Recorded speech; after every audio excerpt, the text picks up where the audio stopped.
defend life, liberty, and the pursuit of happiness.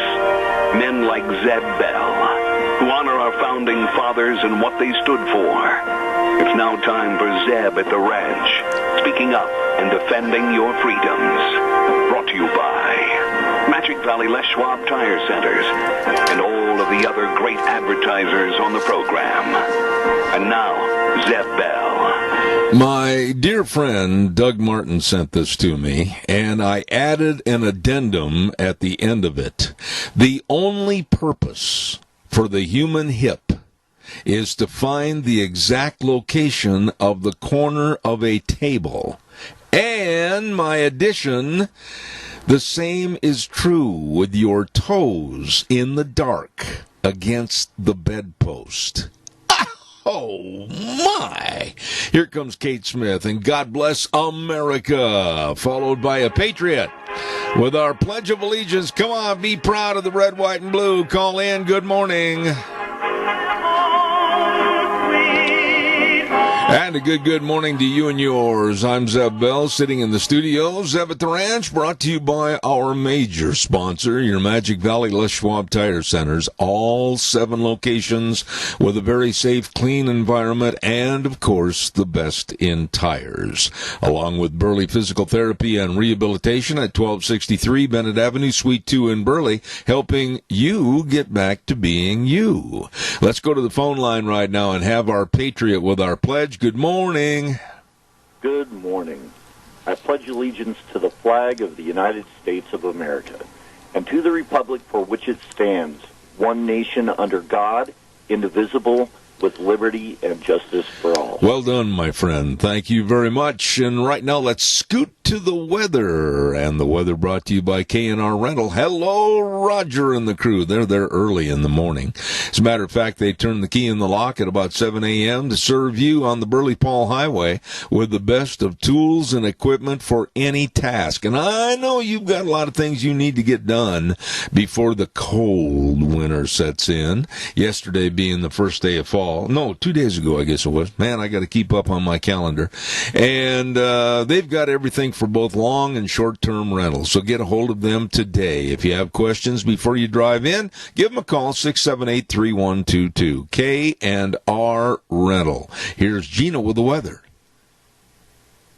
Areas of smoke for today, and it's going to be mostly sunny. Here's a look at your weather forecast. Still smoky out there, but we're not in that air quality advisory. We are looking at mostly sunny skies, high of 81, a slight breeze out of the southwest at about 5 miles an hour. Tonight, the smoke will stick around, mostly clear with a low of 50. Sunny skies for tomorrow, high of 78. Looks like a low of 46 tomorrow night. By Friday, mostly sunny and 70. That's a look at your weather for Zeb at the Ranch. It sounds really, really good for the next couple of days. Thank you, Gina. And, of course, don't forget K&R Rental. I mean, they've got everything. Just look at their front yard. That's just a sample. I'm telling you, they're busy serving everybody with the best tools and equipment to finish any kind of a job. You get a hold of them today. Contact them for more information at 678-3122. K&R Rental at 256 South, 600 West of Heyburn. Want to also give a great big shout out to our friends that have been with us on this program ever since it started. And that's, of course, Ramsey Heating and Electric. And they've been in business now for almost 7 decades. Holy cow. I mean, that's really something to respect and appreciate. 7 decades of serving people with all their heating, cooling, and electrical needs, and the knowledge and the efficiency of a great staff that knows what they're doing. They're located at 2600 Overland Avenue in Burley. Number to call, 678-0459. And they also get there early in the morning at 7:30 to 5, Monday through Friday, where they provide warm winters and cool summers. Ramsey Heating and Electric. My, perfect timing. Good morning, caller. You're on the air. Well, good morning to you, Zeb, and to your lovely wife. Thank you, Keith. Thank you. Doing well. Very well. I got to tell you that our prayers are answered, and she's doing much better. Thank you. What can I do for you this morning? Well, to change the tone a little bit, I never did like Ginsburg when she was a justice. and I haven't changed that thought since she's passed on. But what really bothers me the most is that she's being buried in Arlington National Cemetery among heroes who gave their life for the United States of America. She is not a hero. Well, of course, now, Keith, you and I always have sometimes dissenting opinions, and I'm not going to argue your opinion. I'm just going to say that we have to, when it comes to a human life and their dedication to their respective job, whether you like the side of the fence they're on or not, I've learned in my 72-plus years that you have to appreciate the human for what they have done and tried to accomplish, even though you don't agree with it. Well, I can't think anything that is notable about her except the fact that she lingered on just so the United States Supreme Court would suffer. I think that was so wrong that she was not able to do the job that she was given years and years ago. And she lingered on, but she didn't quite get as far down the road as she wanted to. Well, I can't argue your opinion on that because it is your opinion. And I think that here, I'll state something about the Supreme Court. I think there should be an end date via age, that there has to be a refurbishment of the court just because you've reached a certain age. I think there should be a certain qualification that you can't be any younger than a number or an age, and once you reach a certain age, there should be a excusing or retirement from the Supreme Court. Now, maybe you don't agree with that, but that's my philosophy. Well, you know what I'm going to do? I'm going to nominate you to be the next Supreme Court judge. I wouldn't go through the harangue. She did. Well, I'll tell you what, I wouldn't go through the harangue that the senators and congressmen on the left would give me. And if somebody like Feinstein or Alexandria Ocasio-Cortez or any one of those dopey, you-know-what left asked me a bunch of questions, I don't have the temperament for it. And I would probably be very snappy in my response to where they wouldn't like it.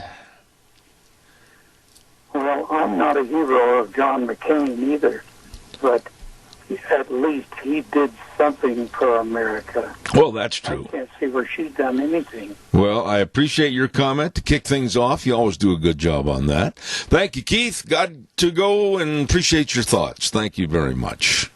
Good man right there. And by the way, Keith, I want to say something to you. Are you still there? Yeah. Okay. I want to take just about 10 seconds here, and I want to thank you and Nancy and all the listeners. I don't sometimes show my appreciation like I should, and I apologize for that, to all the listeners that call in and add to the program. So I salute you, the listeners that call in and share your opinions. God bless you, and thanks for your call. Appreciate it. My star. And what? My star. Don't push it, the envelope. Don't push it. All right. We'll talk to you later. Thanks, Keith. Okay. All right. Dino Septic Service. My goodness sakes, they serve everybody in a great big area. I don't know how they take care of everybody, but they've recently expanded their business, and I mean from Grouse Creek to American Falls, Twin Falls, the Jerome area, Burley, Rupert area. Oh, they're all over, taking care of the job that you don't want to do. I mean, you don't want to be standing out there pumping a septic tank or be in charge of the liquid waste removal. No. And, of course, cleaning out the sewer and sink drain lines. No, they do it all. They do it all with excellent backhoe service and, of course, septic tanks and drain fields installed. As I said, they've got the most modern equipment and very efficient people. Call them at 436-6526 or 678-1638 or 735-8281. Yep, with the big truck that says smells cargo on the way. Dino's Septic Service, absolutely the best. All right, calls are welcome and appreciated. 436-2244, 1-866-927-4587. I got a couple of things I need to tell you real quick. The Dan Danizer Living Estate Sale, and I hope I said his name correctly. It's Danizer or Danuser. Is going to be at 11 o'clock this Saturday, the 26th, located in Gooding, Idaho, at 2243 East, 1850 South. And look for the signs. There'll be plenty of them to get you right there at this sale starting at 11 o'clock. Managed by the Bennett Boys Auction Service. They're going to have a pickup, a custom F-350 Ford, lots of guns and sporting equipment items, saddle and tack horse equipment, antiques and collectibles. Man, they got a lot of them. And furniture, household items, you name it, shop tools. It goes on and on. Going to be a good sale. Good sale. The Dan Danizer Living Estate Sale in Gooding this Saturday the 26th. Managed by the Bennett Boys Auction Service. No sale too big. No sale too small. The Bennett Boys, they sell them all. There you go. All right, calls are welcome and appreciated. 436-2244, 1-866-927-4587. Senator Kelly Anthon was in the hospital this past weekend, put in the hospital for a very serious operation. And we understand that he is doing well, and I'm so glad to hear that. I have the highest regard for Senator Kelly Anthon, and I think all of us should just take the time and the effort. Won't take more than 2 minutes. Drop him a card or whatever and let him know you appreciate him and give him God's blessings. Senator Kelly Anthon, we certainly wish him the best.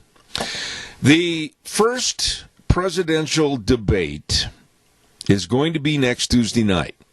I am not going to answer the phone. I'm not going to be on the phone. I'm going to be sitting there taking notes for the next day's program. I think that this first debate, and here's what I want my listeners to call in and chime in and give me your thoughts. I think this first debate next Tuesday will either make or break the next two. If Biden blows up and falls short of any and all expectations, he's done. He's toast. He's out of the oven. He's burned up. If Trump and Biden go head-to-head with no clear winner, I feel Biden will be stronger and better in the final two debates. And if Donald Trump really dominates this next Tuesday, the election should be a landslide victory for the incumbent Donald Trump. I really ridicule some of these knotheads that have op-ed pieces in not only our local paper but other papers that say, oh, the debates don't mean much. No, they mean a lot. They mean a lot, and only a person of lower intelligence would ever make that statement that they don't mean much. They're going to be on national television with an audience that wants to, whether they're partisan for Biden or partisan for Trump, they're going to be watching. They're going to be watching to see if their shining knight on a white stallion is going to reign supreme. And these debates mean a lot. And the subject matter that's going to be discussed has absolutely, there's about 6 or 7 subjects that Chris Wallace is going to be getting into and asking questions. Do I like Chris Wallace? Absolutely not. Do I trust Chris Wallace? That's iffy. But I will say this, that he has shown in the last couple of months leading up to this first debate a fairness and a toughness that has been geared for both candidates. Caller, good morning. You're on the air. Well, good morning, Mr. Bell. Well, if it isn't Little Miss Sunshine. You think? I don't know. It's little Miss Cloudy and Ornery this morning. Imagine that. We have the same personalities up. At times. You know, this crap about the debate coming up, if Trump will just stick to the facts, no name-calling, no bully in the China closet tactics, I think he'll come out ahead. I would not argue that. I would say, I mean this when I say this, and I'm not trying to promote a boisterous or takeover attitude personality, but I think Trump has got to be Trump. If he tries to be somebody else, it's going to be a failure. He's got to be himself. He's got to be very poignant. He's got to be very direct. He's got to be very hard-cased. He's got to be very energetic. And above all, he's got to be Trump. Yeah, no, that's true. I believe that is true. But if he starts this name calling and all this other stuff, I really don't think it's going to work. I think if he just kills him with kindness, we all know Biden is not going to be the president for that long if by some chance he gets in. I'm gonna have to disagree with you on one statement you made there. I don't believe in falsifying your personality or your character. He is not going to go after Biden and try to, like you just said, quote, kill him with kindness. That's not the Trump way. I think the way it should be handled is when a question is asked, whether it's on the economy, whether it's on the appointment of the Supreme Court judge, whether it's on COVID-19, be direct and say, this is what I did, I stand behind my record, and prove me wrong. I think he should be very dominant when he says that. Oh, yeah, no, I totally agree. I'm not saying he be, cowers in the corner. Absolutely not. He needs to be able to be, who he is. But we all know that Biden's he's gonna look ridiculous up there. Well, the thing is, if you'll think back to the Romney and Obama debate, remember that? I think Romney was too doggone nice, and he should have been much more direct, and he should have been on the attack. That's my opinion. He should have been, but he wasn't because he's a coward. That's right. And in this case, don't change your attitude or your personality, Trump. Be yourself. The public can see a phony, and I think they'll see that phony in Joe Biden. I think you're right. And I think that he is going to come in with a landslide. But it's getting there that's going to be the funny part. Oh, yeah. I mean, I'm going to talk to you in a minute about another story that when I heard this morning, I threw my hands up in the air. Unfortunately, I had a bowl of cereal in them, and I just said to Deanne, this is ridiculous. Anyway, Donna, God bless you. I know we don't want to talk real loud because George is still sleeping. You know what? He's actually up. No. Got up about 20 minutes ago. Oh, my goodness. See, and people say there are no new things in the world today. I am absolutely impressed. Me too, my friend. You and Dad have a wonderful. All right, God bless you. Thank you. Caller, I'll be right there. Don't forget, every Monday on my program at 8:30, we give away a dozen cookies. Oh, man, they sent some cookies over for Deanne, and I'm going to tell you, they are absolutely scrum-dilly delicious. Oh, my golly. And anyway, if you win that trivia contest, you can get the cookies from Sophie's Chatterbox, 530 East Street in Rupert. Best bakery and best restaurant. You're going to love it. Sophie's Chatterbox on the square in Rupert. Caller, good morning. Thank you for your patience. Good morning. If the debate actually takes place, it'll be a massacre for Biden because there's no way he can hold a candle in a debate in his mental capacity right now. Maybe in his younger days or even a couple of years ago, perhaps, but there's no way. I seriously doubt they're going to be some kind of an excuse that they don't have the debate. You know, Adrian, hold it. Let me make a point with you there. You brought up an excellent point, and I don't want you to run past it. If you said the exact words, if there is a debate. And yesterday, I talked to at least 3 people that are really politically connected on the East Coast in D.C., and their same worries have come forward with the fact that at the 11th hour, when Cinderella loses her shoe and can't get in the carriage, Joe's going to back out somehow. They are concerned, and these are people that if I mention their names, you've seen them on television. I talked to them yesterday, and they said the same thing. Yeah, I really don't think there's going to be a debate. He's not capable of carrying out a debate against Trump. Trump would just absolutely chew him out and spit him out on a regular, on any part of the issues. Biden would have, like I say, still has a hard time putting two sentences together. And maybe, as Trump has implied, that maybe they're giving him a shot to boost his mental capacities temporarily or something like that. But generally, people that have autism or, Alzheimer's, that say, at night, they really don't function very well. Hey, so it would be a slaughter for him to get in there, and I think all along Pelosi and so forth has said not to debate. And because he would have nothing really to gain. Zeb, without the mainstream media, Joe Biden wouldn't get 10% of the vote. But they're totally in the tank for him. And you got the Don Lemons on CNN, and they all want all these liberal things. And they think the liberals have a majority. Yeah. They don't have a majority. They just have the news media on their side. That's right. I couldn't agree more. And when it comes to Don Lemon, you're kind of stealing my thunder. I'm going to go into that story next. Adrian, I got a commercial break. Thank you. God bless you for your good thoughts. Thank you. Thank you very much. All right, sir. Thank you. He's right. I'm going to talk about one more business, and then I want to get into Don Lemon, or Lemon. I think he's a lemon. Boy, do I think he's a lemon. And we're going to talk about that coming up next. And some of the absolute stupid things that he and others on CN are saying. So stand by for that.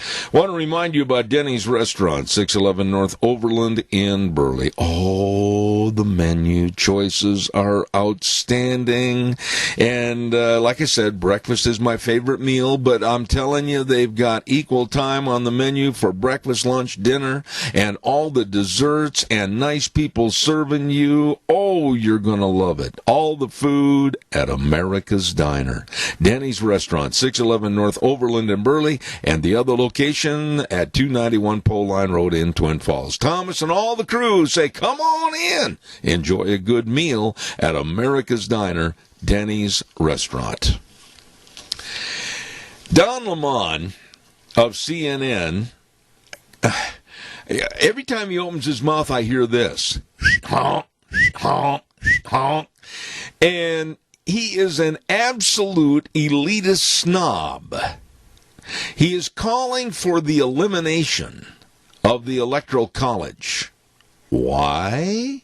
Because he didn't like the way it worked the last time with Trump and poor little Hillary. And this man that calls himself a journalist on CNN really has made a jackass out of himself. A jackass out of himself, that he made a comment, a terrible statement, that we'd better win, meaning the left, or we'll blow up the system. Now, Chris Cuomo was on the air in a split screen with him when that happened.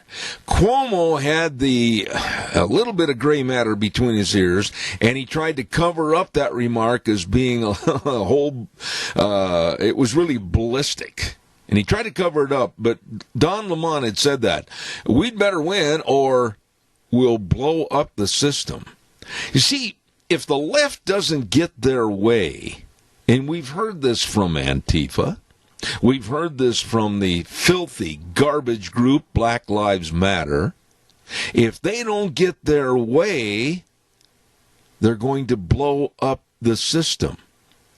And Don Lemon, a person that should be a news person, and he keeps injecting his very inflammatory opinion as far as, well, I got to get rid of the Electoral College, and then if we don't win, we're going to blow up the system.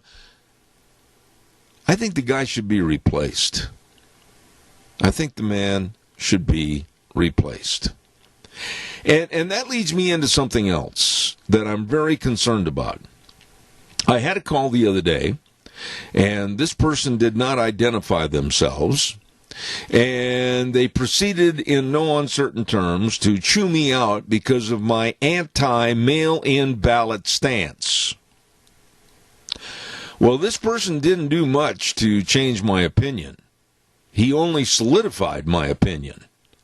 Because if he is representative of mail-in ballots, what a jerk. Mail-in ballots. Now, I want you to know this and understand this. This is not something I'm making up. I don't make anything up on this program. It's verifiable fact. Mail-in ballots in some states, including my former home state of Wisconsin, are saying, now listen to this, well, if the ballots are postmarked on Election Day, we will take them for days afterwards. In some cases, 5 or 6 days. And in some of the other states that are saying, well, we'll take those mail-in ballots, well, we might give them a week or 2 weeks to get them all in. But maybe the people didn't have time to fill them out right there on Election Day. This is crazy. This is crazy. Election Day is November 3rd. Let me say that again if you have problems understanding that out there in the audience, liberals. Election Day is November 3rd. Now, if you had plans that day to clean out your sock drawer or maybe bag up some garbage in the garage or sit and write a long 6-page letter to Aunt Lucy, put it on your calendar to go vote and be responsible about taking the time to go to the polls and vote. That's the way it should be. I will never accept again a mail-in ballot system. I hate it. I don't trust it. And the proof is in the pudding. If they're going to elongate the time that the ballots can be, quote-unquote, accepted, what's to say that there's not going to be a whole bunch of fraud? Prove me wrong. Prove me wrong. And then it absolutely destroys the integrity of the election on voting night to say, it looks like, with what we have in returns, that so-and-so will be the president of the United States. This thing could linger on forever with a longevity that is going to be very skewed and fraudulent. Mark my words. Caller, do you agree or disagree? I agree 100%. But I've heard AOC and Hillary Clinton both, out of their mouths, said they are going to vote in person. And if they can vote in person, why can't every American? And why can't we have voter ID? That's another discussion I got into, Doug.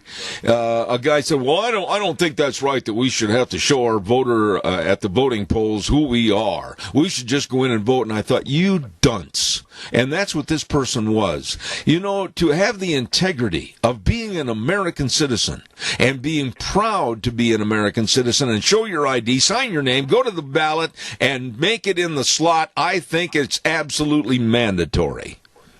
Well, how could you cheat on an election if everybody had to show an ID to vote? Well, gee, Doug, that's the way I feel. Exactly. And if you can linger the results out for weeks afterwards, I mean, how many ballots can you have ready that they found, 2 months later in that New Jersey or back east mail-in? Yeah, thousands and thousands of them, Doug. The validity of an election is that we go to the polls. We take a little time and effort as American citizens to pick and choose the person we want leading our country. And if you haven't got the integrity and you haven't got the time, my simple solution to you is stay home and don't vote. Yeah, but don't complain when it doesn't come out like you want it to. Bingo. I mean, and people say, well, I'm just one vote. What does my vote matter? And I've made the comment on your show many times that you try to sleep at night with one mosquito in the room. I can relate to that. It does matter. Well, it just makes no sense to me that we've lost the, I'll go back to using this word again, maybe I've said it too much, integrity of voting day. I can remember, doggone well, you and I talked about this, your mom and dad, back when you were a kid, it was election day, and boy, they put special effort in going to the polls and voting. That's gone now because of the idiocy of, we can make it so much easier for everybody. Exactly, and it's not easier. It just makes it more easy to manipulate the election. You look in California where they've had several elections where one person is ahead of the other one by 20 points, and they're going, wow, and then the next day, all these ballots were found, so it goes the other way by 1 point. Hey, I've got to switch subjects here really quick because I'm running short on time. And I wanted to run this by you. It's a statement by our President Trump to the United Nations. And I don't know if you're aware of this or not, but Donald Trump, our president, is being absolutely assailed for touting nationalism. The United Nations is blasting him. And here's the direct quote that he made, and I want you to tell me if you can find fault with this. Okay, you ready? Yes, sir. He said, "Only when you take care of your own citizens will you find a true basis for cooperation. As president, I have rejected the failed approaches of the past, and I am proudly putting America first, just as you should be putting your countries first. That's okay. That's what you should be doing." Unquote. What's wrong with that statement? The one world government does not like when nations put their nation in front of the one world government. Bingo. That's exactly what they're trying to do. That's exactly what the Democrats want to do with this country. They want to tear us down to a third world nation so we cannot be leaders in the world for peace around the world. I support my country first and foremost. I guess I'm a white nationalist. Oh, everybody's cringing on that. 2 words. I am a white nationalist. I love the United States of America first and foremost. It is my country. I'm extremely proud of it. I don't care about other countries and their citizens. That's their problem. That's their boat to float. Exactly. And you talk to these new people that have come into this country, have come in and taken the citizenship test and become American citizens, you ask them where their loyalties lie. Is it with the world, with the country they left, or is it with their new country they have just become a citizen of? You've got it. I think that... Are they all white? Yeah, I tell you, the United Nations has just gone after Trump on this statement, and I've read it and reread it, and I support him entirely. Doug, you got to give us your spiel. I love it. Quickly, I've got another call. All righty, everybody, let's do what we can for our senior centers. Let's go support them, donate to them, and volunteer to help, and also go there and eat and leave with a full tummy and a full heart. Love it. Love it. Thank you. Caller number 2, I'll be right there. I promise. I'll be right there. I've got to get this in. Barry Equipment and Rental, sales, service, and parts. Wow. They've got 3 locations. 159 West Highway 30 in Burley, or 465 Addison Avenue West in Twin with Eli, and the Nampa location. So you're sitting there and you go, I got this to do. I've got lifting and digging and pushing and carrying, and I've got grading and leveling. I don't have the equipment. What do I do? Well, who do I go see? Answer simple. Barry Equipment and Rental. All the Bobcats, all the trenchers, all the scissor lifts, all the Doosan equipment. Oh, excellent financing programs and lease rates. Barry Equipment and Rental in Burley, Twin Falls, and Nampa. Caller, good morning. You're on the air. Good morning. This morning I was listening to, and I can't remember if it was Bongino or Huckabee or who it was, but he was talking about this voter fraud, and there's a guy out there somewhere who says getting mail-in ballots is easy. You just run them through the photocopier. Says it's the envelopes that are more secured, a little harder, but they just go around and harvest them from wherever. Yeah. I mean, well, did you find any discrepancies in what I said earlier? I mean, what side of the fence are you on? I think we should have the integrity in voting to say who we are, show who we are, sign our name, and be proud to go vote. I didn't find a thing wrong, and it wasn't like, you know, everybody says, Trump says I. No, he doesn't say I. He says we, meaning we the people, we the country. Yes. Unlike somebody else I know that was the president right before him. Gee, let me see. I'm trying to remember who that was.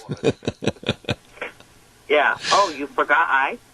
Yeah, you know, I just got to say that I don't care if I take criticism, and people have in this area. There are left liberals that are offended when I say I'm proud of this country, I'm proud of the United States, I'm proud to be a citizen, and I absolutely support my country. I guess I am a nationalist, but you know what, my dear lady? I don't care if their feelings are hurt or not. I'm not either. If they don't like this nation, go somewhere. I'll go to Venezuela. I'm sure they'll accept you. Let's take up a little tin cup donation and send them, shall we? Yeah, really. And here's the thing about it. And don't cry to come home. And don't say, Mommy, send me money. You don't like what you have here, then you go with just the clothes on your back. There you go. That would be more than some of the people in Venezuela have. Isn't that the truth? Thank you so much for your sharing on the program. I always look forward to hearing from you. Thank you very much. You're welcome. All right. Have a good day. You know, the other thing I want to mention to you, Donald Trump's taking a lot of heat because of his blame, and believe me, it's true, his blame against China and the Chinese government for the virus release against the world. You know, it's so easy. And I noticed in the paper this morning, of course, the always Trump hater Jim Jones. Every week it's anti-Trump, anti-Trump, anti-Trump. He's like a needle that's stuck in the groove of a record. Jim, get alive. Change your attitude on something, please. But the United Nations criticized Donald Trump because he cast blame on China. Well, where did the virus come from? And if one of their renowned scientists, a well-known worldwide virologist, came out and said, this lady said, that it was released on purpose from the lab, gee, maybe we need some more investigation of the real culprit, China. Caller, good morning. You're on the air.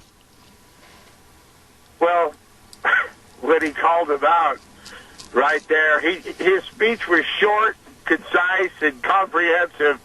Called out China, and all they could do was try to kiss the behind of the rest of the United Nations and act like they were going to clean up their environmental act, and they were going to start in 2060. Yeah. 2060. They were going to start then. Yeah. And you go, you people are so full of it. It's just, you know how you have some guy that maybe come to the rodeos, and maybe he was a cowboy, and he was always full of BS, and everybody just got tired of listening to him, but he always was hanging around. You know, that's the Chinese. They're big trouble, but they're so full of it. Hey, I agree with that. Thing, and then I'm going to hang up. When the Supreme Court judge is standing before the ultimate judge, I wonder how that went. You see what I'm saying? I really do. Mater Meinhof Ginsburg, she is being held accountable for her sins, and I don't know how that all works and how it would be working, but the ultimate judge who has, perfect understanding and perfect recall of everything she has done in her terrible life and all the dead babies that she is responsible for in some ways. I wonder how that went. I cannot argue that point. I think it's a point that needs to be highlighted and underscored because I agree with you. Thank you, Randy. Always appreciate your call. Thank you. Got to run to the weather. And the weather is brought to us this hour by Mount Harrison Audiology and Hearing Aids. And right after the weather, I have something else that you need to worry about. Okay? The weather brought to you by Mount Harrison Audiology and Hearing Aids. And don't you forget, if you're missing certain parts of a conversation, or if you're listening to TV and you go, turn it up to about 10, dear, I can't hear anything. Or if you find yourself just kind of nodding your head and going, yeah, that's right. And then you turn to your wife and say, what'd he say? What'd he say? Well, you better get a hold of Mount Harrison Audiology and Hearing Aids. Absolutely. Right behind the Minidoka County Hospital, across from the emergency room, and the number to call, 312-0957. 312-0957. The best for hearing and helping you, Mount Harrison Audiology. And right now, here's Gina with the weather. Areas of smoke for today, and it's going to be mostly sunny. Here's a look at your weather forecast. Still smoky out there, but we're not in that air quality advisory. We are looking at mostly sunny skies, high of 81, a slight breeze out of the southwest at about 5 miles an hour. Tonight, the smoke will stick around, mostly clear with a low of 50. Sunny skies for tomorrow, high of 78. Looks like a low of 46 tomorrow night. By Friday, mostly sunny and 70. That's a look at your weather for Zeb at the Rain. Thank you, Gina. What a great forecast, and she does a wonderful job. Thank you very much, and I'll tell you what, Mount Harrison Audiology helped me. They can help you.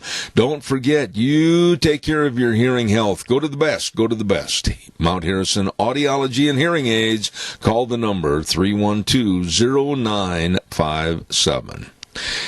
You know, I hesitated even to bring this story up with all the crazy that's going on in our everyday society, the filth and the garbage from Black Lives Matter and Antifa and everything else. Well, all of a sudden, there's been a big oops. Oops, we forgot to tell you. What do you mean you forgot to tell me what? There is a huge asteroid that was discovered last week that is going to go, hopefully, key word here in that sentence is hopefully, by us, meaning the world, tomorrow. Man, they gave us a lot of notice, didn't they? Hey, Martha, look out. You see a shadow? Duck. It's supposed to go by the world tomorrow.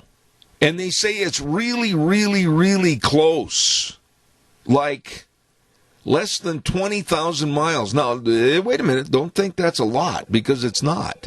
Most of the time, when these asteroids are kind of aiming at us and targeting at us, these scientists get worried if it's like 4 million miles away.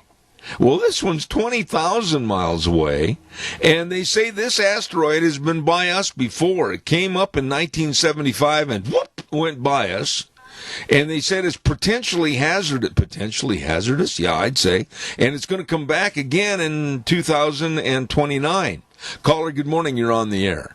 I just wanted to say something real quick before the caller went on. Maybe we'll get lucky enough and it'll hit California. Oh, shame on you. Shame on you. Okay. Caller, good morning. You're on the air. All these Democrats that want to destroy it.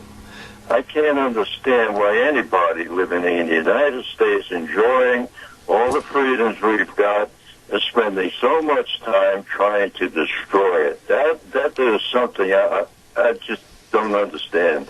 Tony, I love this country. I love the United States of America. Sure, we've had some bad times. We've had some bad people and everything. We've got our blemishes just like everybody else. But you know what? We're still the greatest country in the world. And I don't care if it's Arkansas or Minnesota or California or North Dakota or right here in Idaho. I love this country. I'm a nationalist, and I don't give a rip if that offends anybody. You know, they don't figure that the destruction they're causing you and I isn't going to affect them.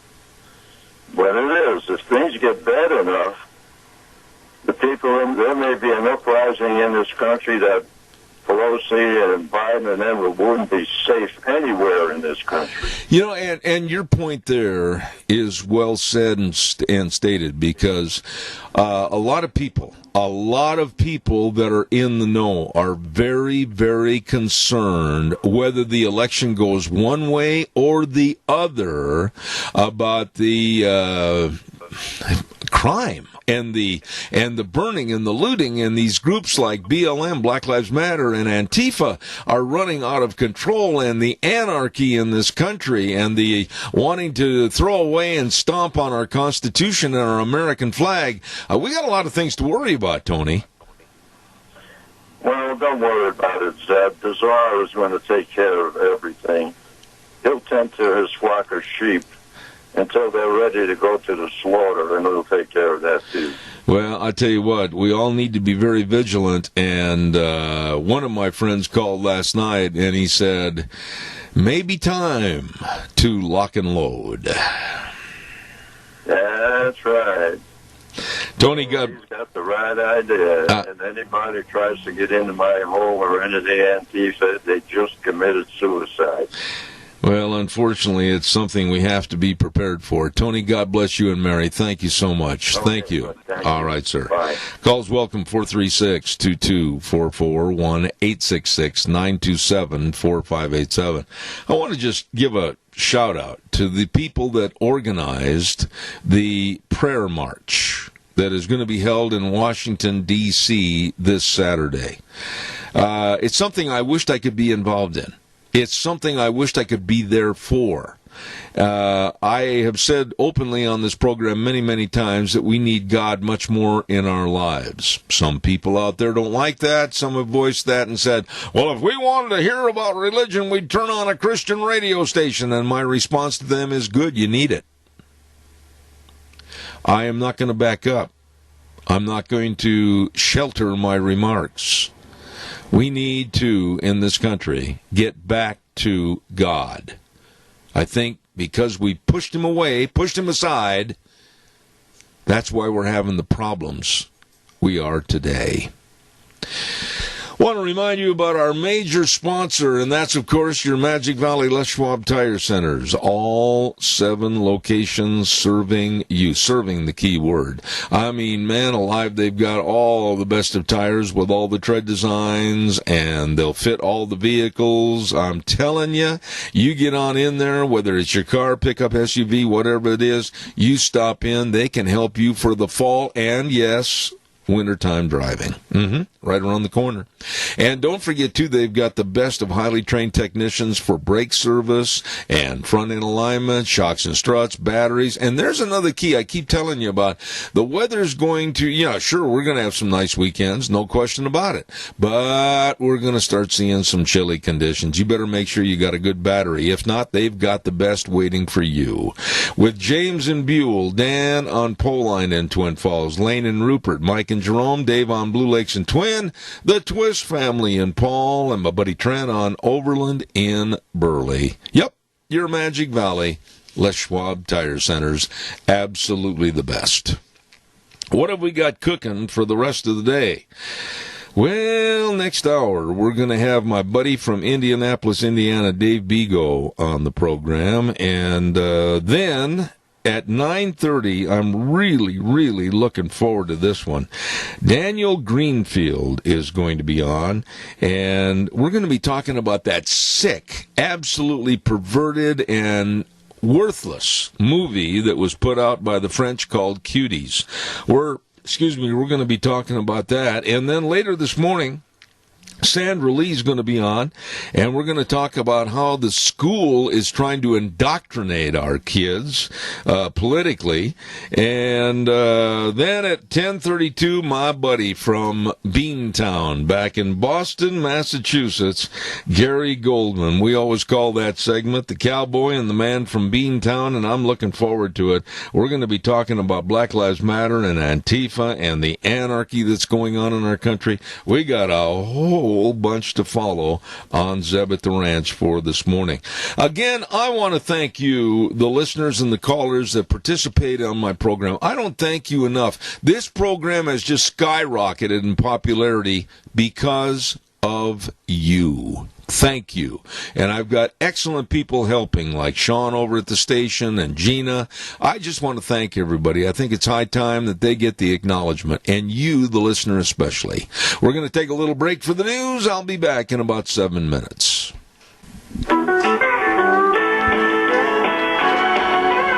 Oh, good morning, good morning, smoky morning, and of course Zeb at the Ranch with our major sponsor, your Magic Valley, Les Schwab Tire Centers, all 7 locations, very safe, clean environment, and of course, the best in tires. And of course, don't forget too, Burley Physical Therapy and Rehabilitation at 1263 Bennett Avenue, Suite 2 in Burley, helping you get back to being you. Let's talk garbage. Here's a good word for Western Waste. From the canyons of the Snake River and all across southern Idaho, we're all at your disposal. Western Waste Services, we care about our community, our resources, and this great land. Western Waste Services is lending a hand, always at your disposal.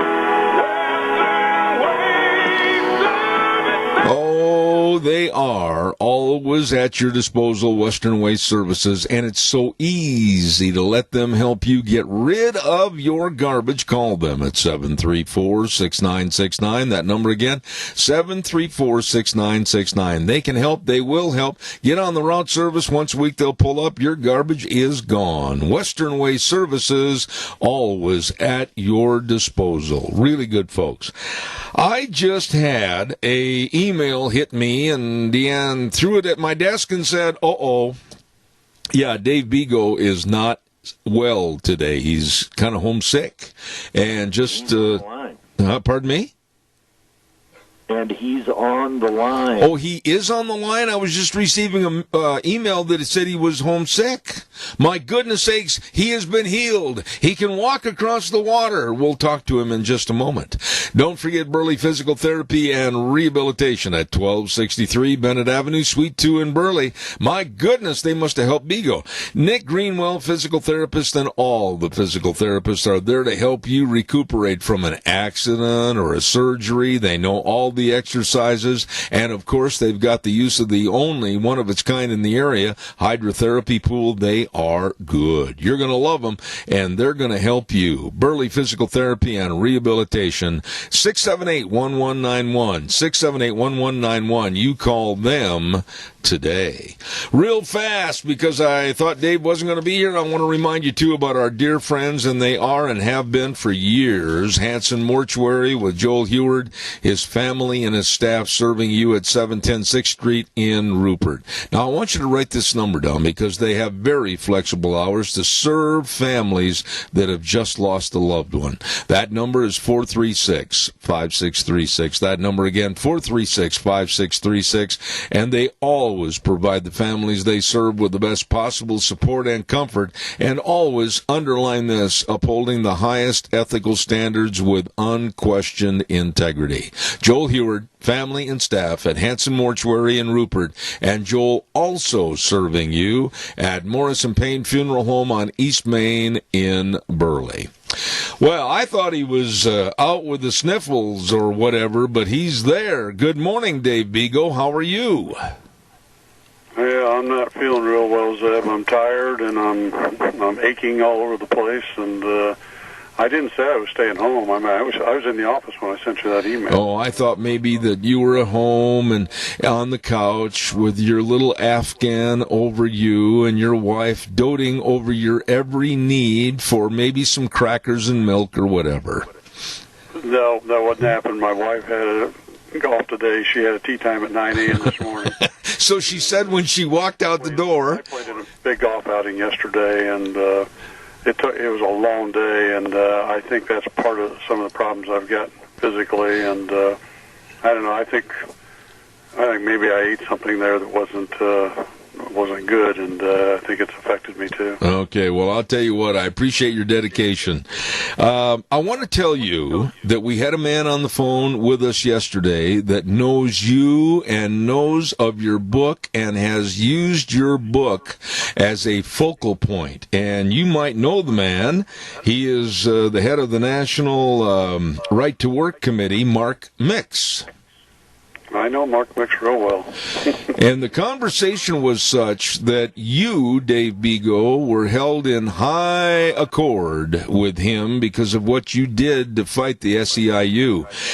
But the bad part of it is it looks like we're going to have to start fighting them all over if Biden and Harris take over the Oval Office. Well, that's right, because the unions are behind the Democratic Party, and they're really behind Biden and Harris, and the big unions that are behind them are the SEIU and the Teachers Union and the AFL-CIO and stuff like that. And they want to pull Trump out of the presidency and get the Democrats to win the Senate. So they're pouring money into it big time. Dave, explain to the audience. Now, you've lived this. I mean, you had a harrowing experience with them. But explain to the audience about the coercing and the arm twisting and the forcing to become a union member.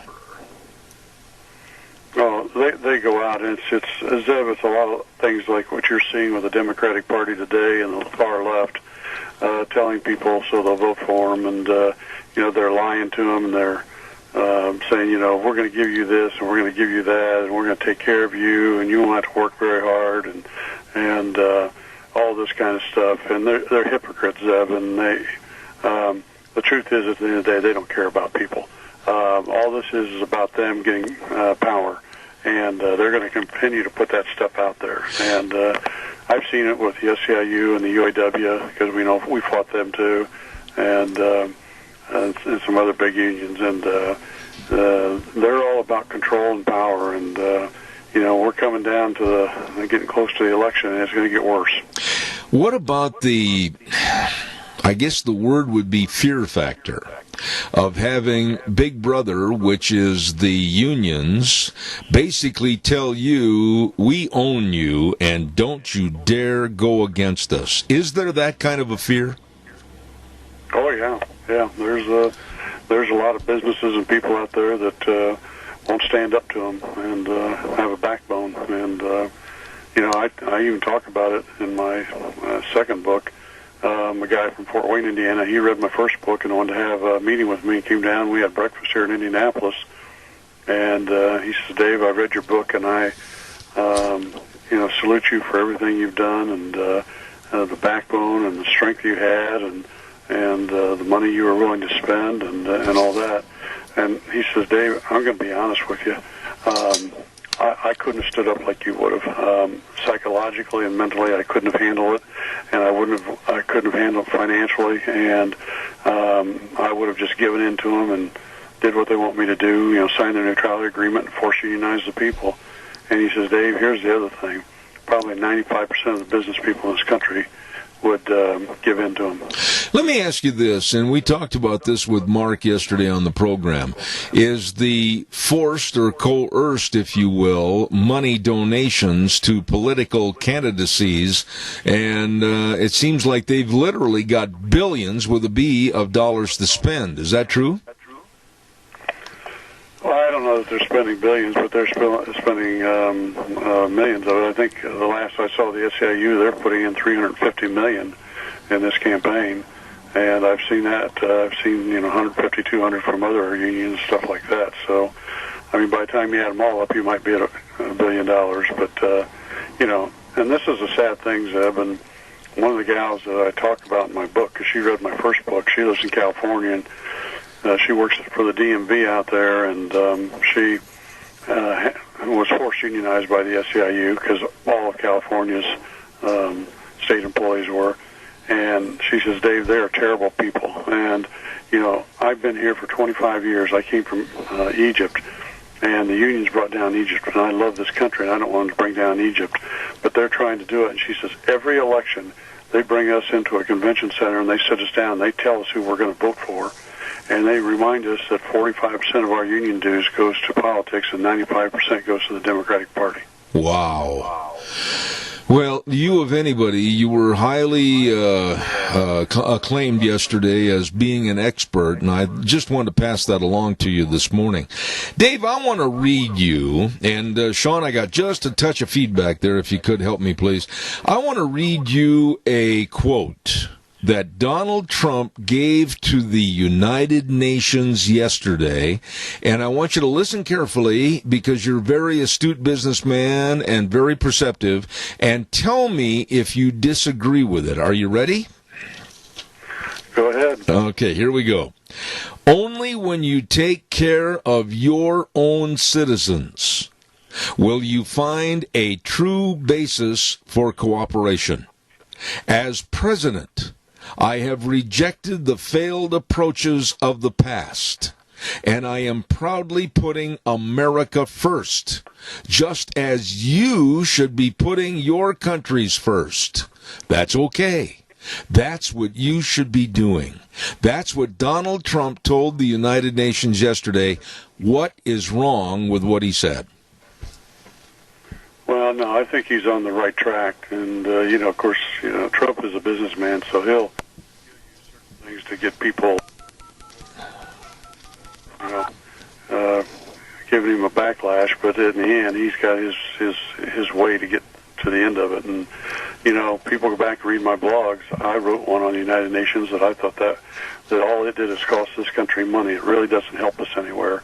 And having them, they love to come out and live in this country and live in New York City and just, basically get paid for doing all this stuff because the United States is the one that really donates the most money to the United Nations. Absolutely.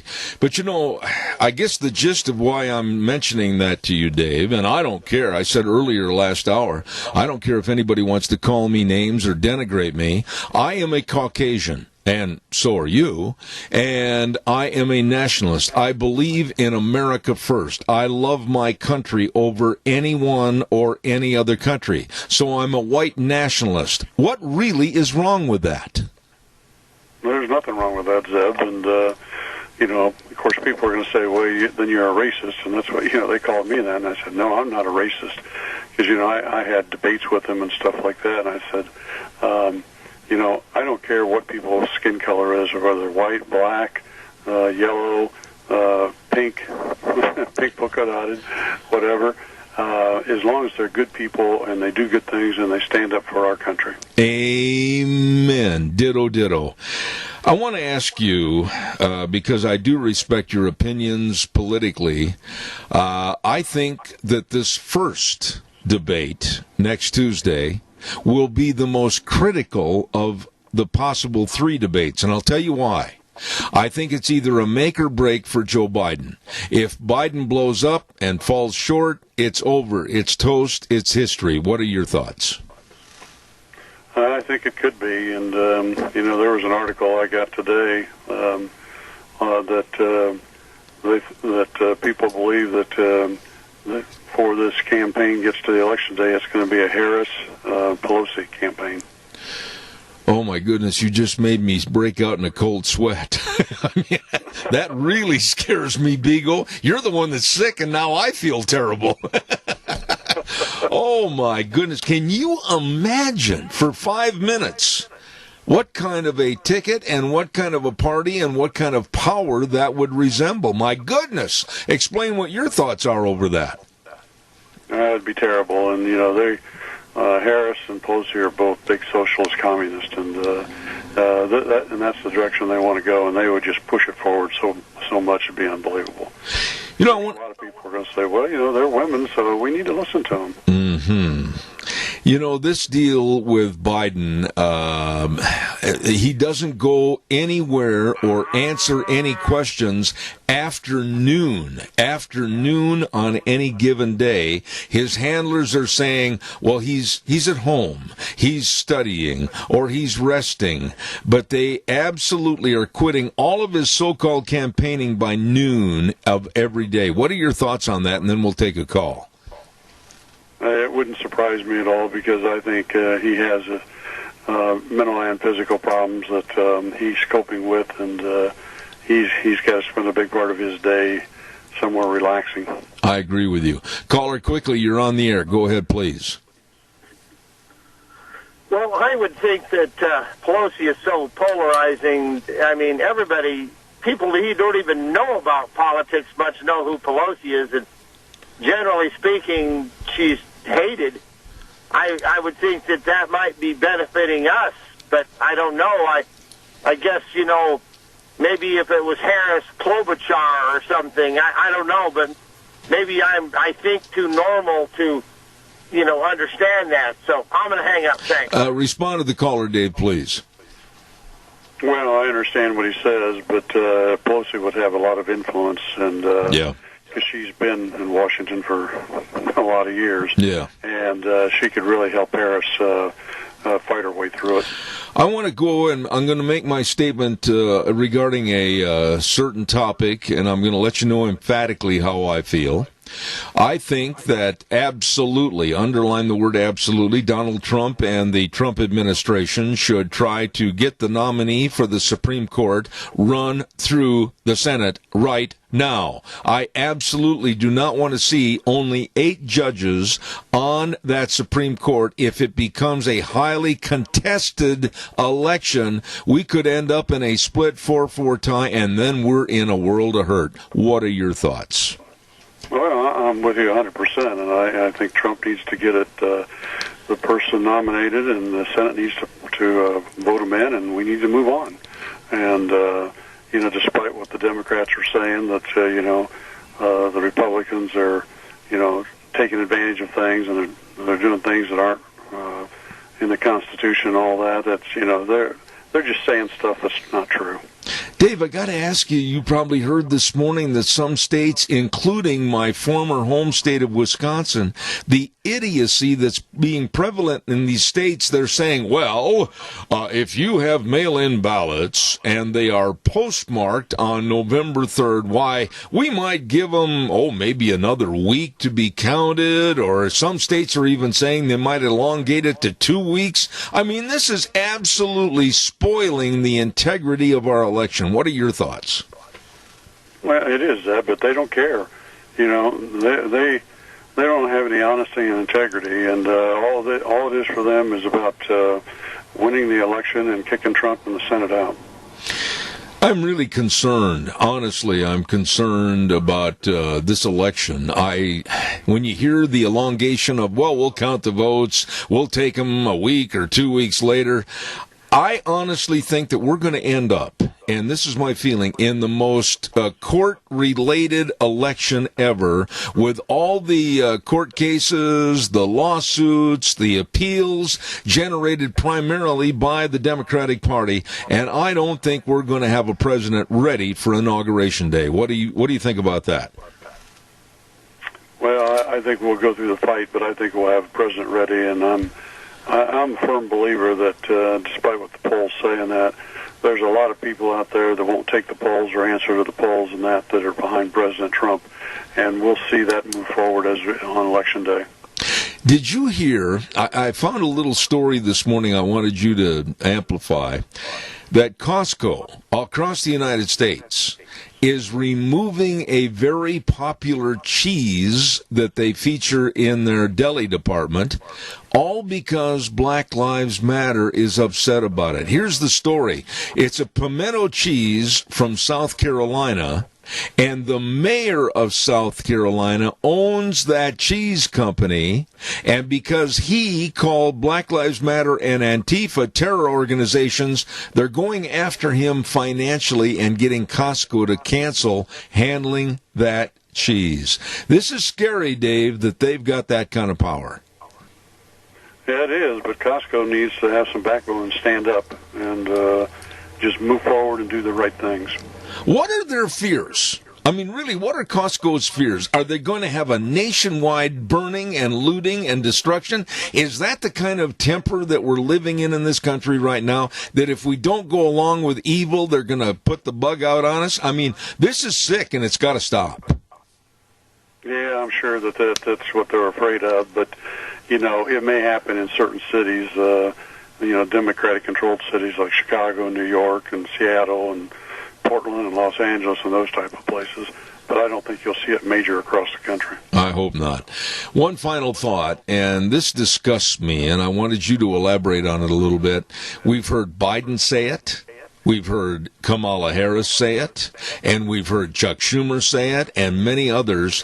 When they make lump statements like all of the corona deaths And Schumer with, now we've reached 200,000, and these deaths could have all been avoided if Trump would have done this or not done that. They're putting the onus on Trump, whereas they should be pointing their finger at the evil country of China.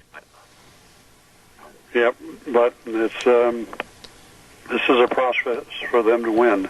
And it's the same thing that is done when they're trying to force unionized companies and stuff like that. The unions get out and they point at things and stuff like that, and go after the person and try and bring them down. And they don't care whether they're telling the truth to the American people or not. What are your thoughts on, quickly, collegiate football? I really applaud Donald Trump, our president, for basically putting the, I would say the pressure on some of these conferences, including the Big Ten, primarily the Big Ten and the Pac-12, get back to work and let's get back to normalcy. What are your thoughts? I think we need to do that as a country. We got to get people, all the kids back to school and get the businesses all open and move forward. And you really don't want anybody to get sick or anybody to pass away. But again, it's less than 2% of our population that's come down with this. Absolutely. Well, I want to just say this. I hope you feel better. Now I'm extending, you've always been so kind and gracious to me, I'm extending good wishes to you, and maybe I should send you my grandmother's secret recipe that will either hurt you more or make you feel better. I'll call you after the program, but I certainly hope you get to feeling better. Yeah, me too, Zeb. I appreciate that. All right, my dear friend. Dave Bego, Indianapolis, Indiana, thank you for being on the show. Thank you. Good friend, and he was not feeling well, but he went on the program anyway. When you said he was on the phone, I looked at the email that's in my hand, and he says he's not going to be on the air. I thought, what are you talking about, Willis? Anyway, thank you very much. I appreciate your diligence.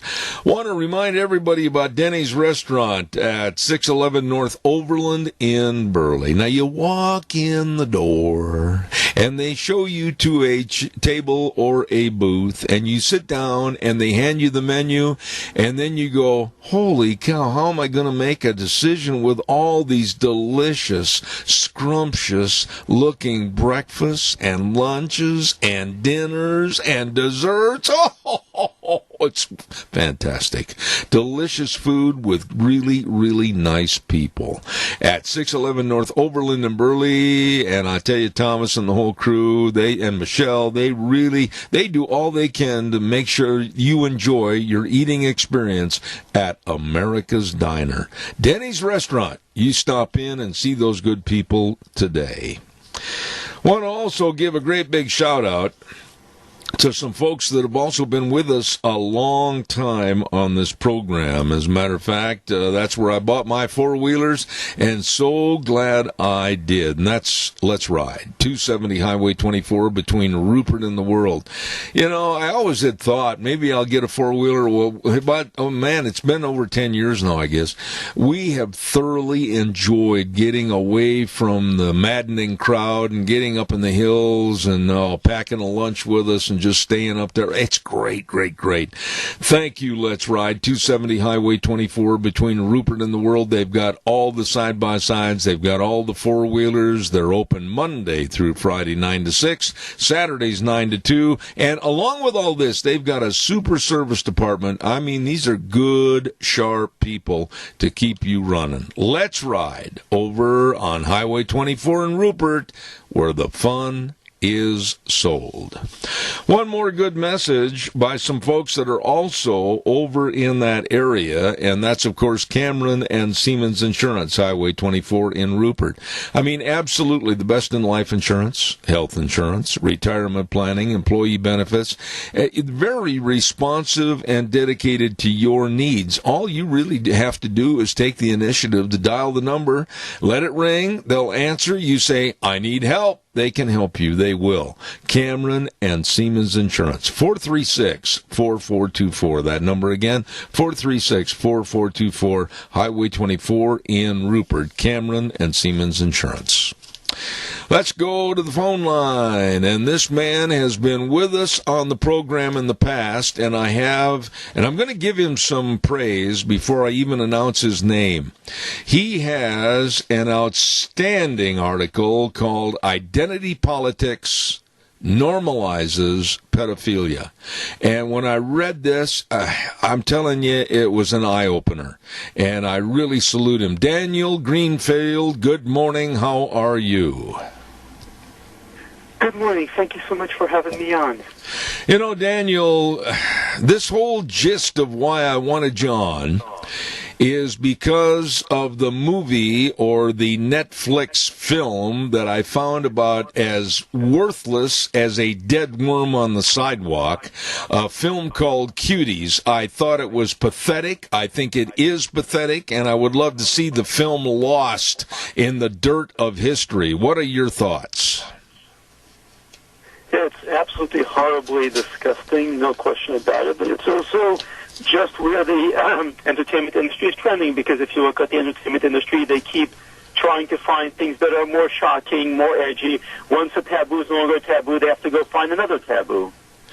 You know, though, Daniel, I heard a person, I shouldn't say I heard him, I read an op-ed by a person locally that said, basically we should just let it go, it'll go away.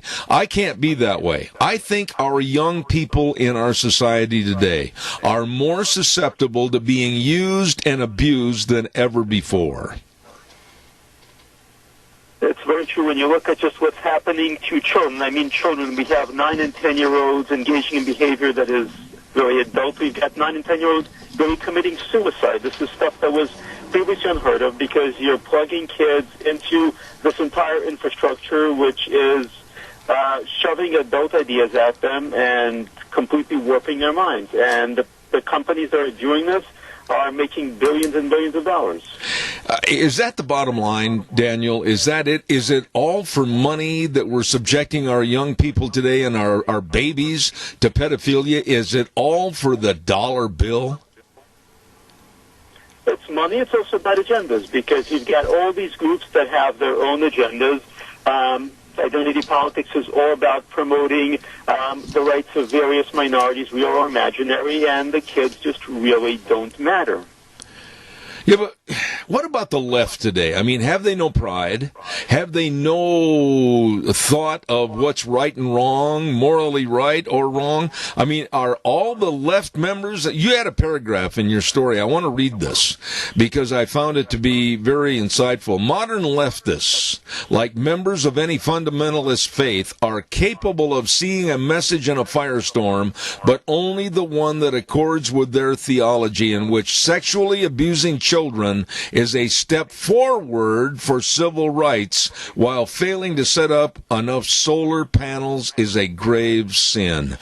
Give us the distinction on the correlation there, please. The basic thing is the left believes in the destruction of the family. They've believed this for quite a while. You go back to the French Revolution, you go back to the Russian Revolution. They've been pushing this back then.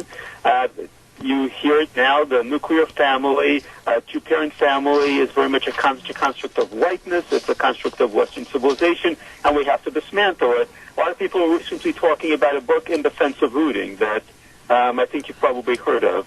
Now, the wife of the author of In Defense of Rooting had actually written a book called Full Surrogacy, which called for the abolition of the family. This is something they believe in, and if you've got to abolish the family, you've got to get rid of the children. You've got to actually sexualize children. You've got to get rid of the idea that we're supposed to be protecting children.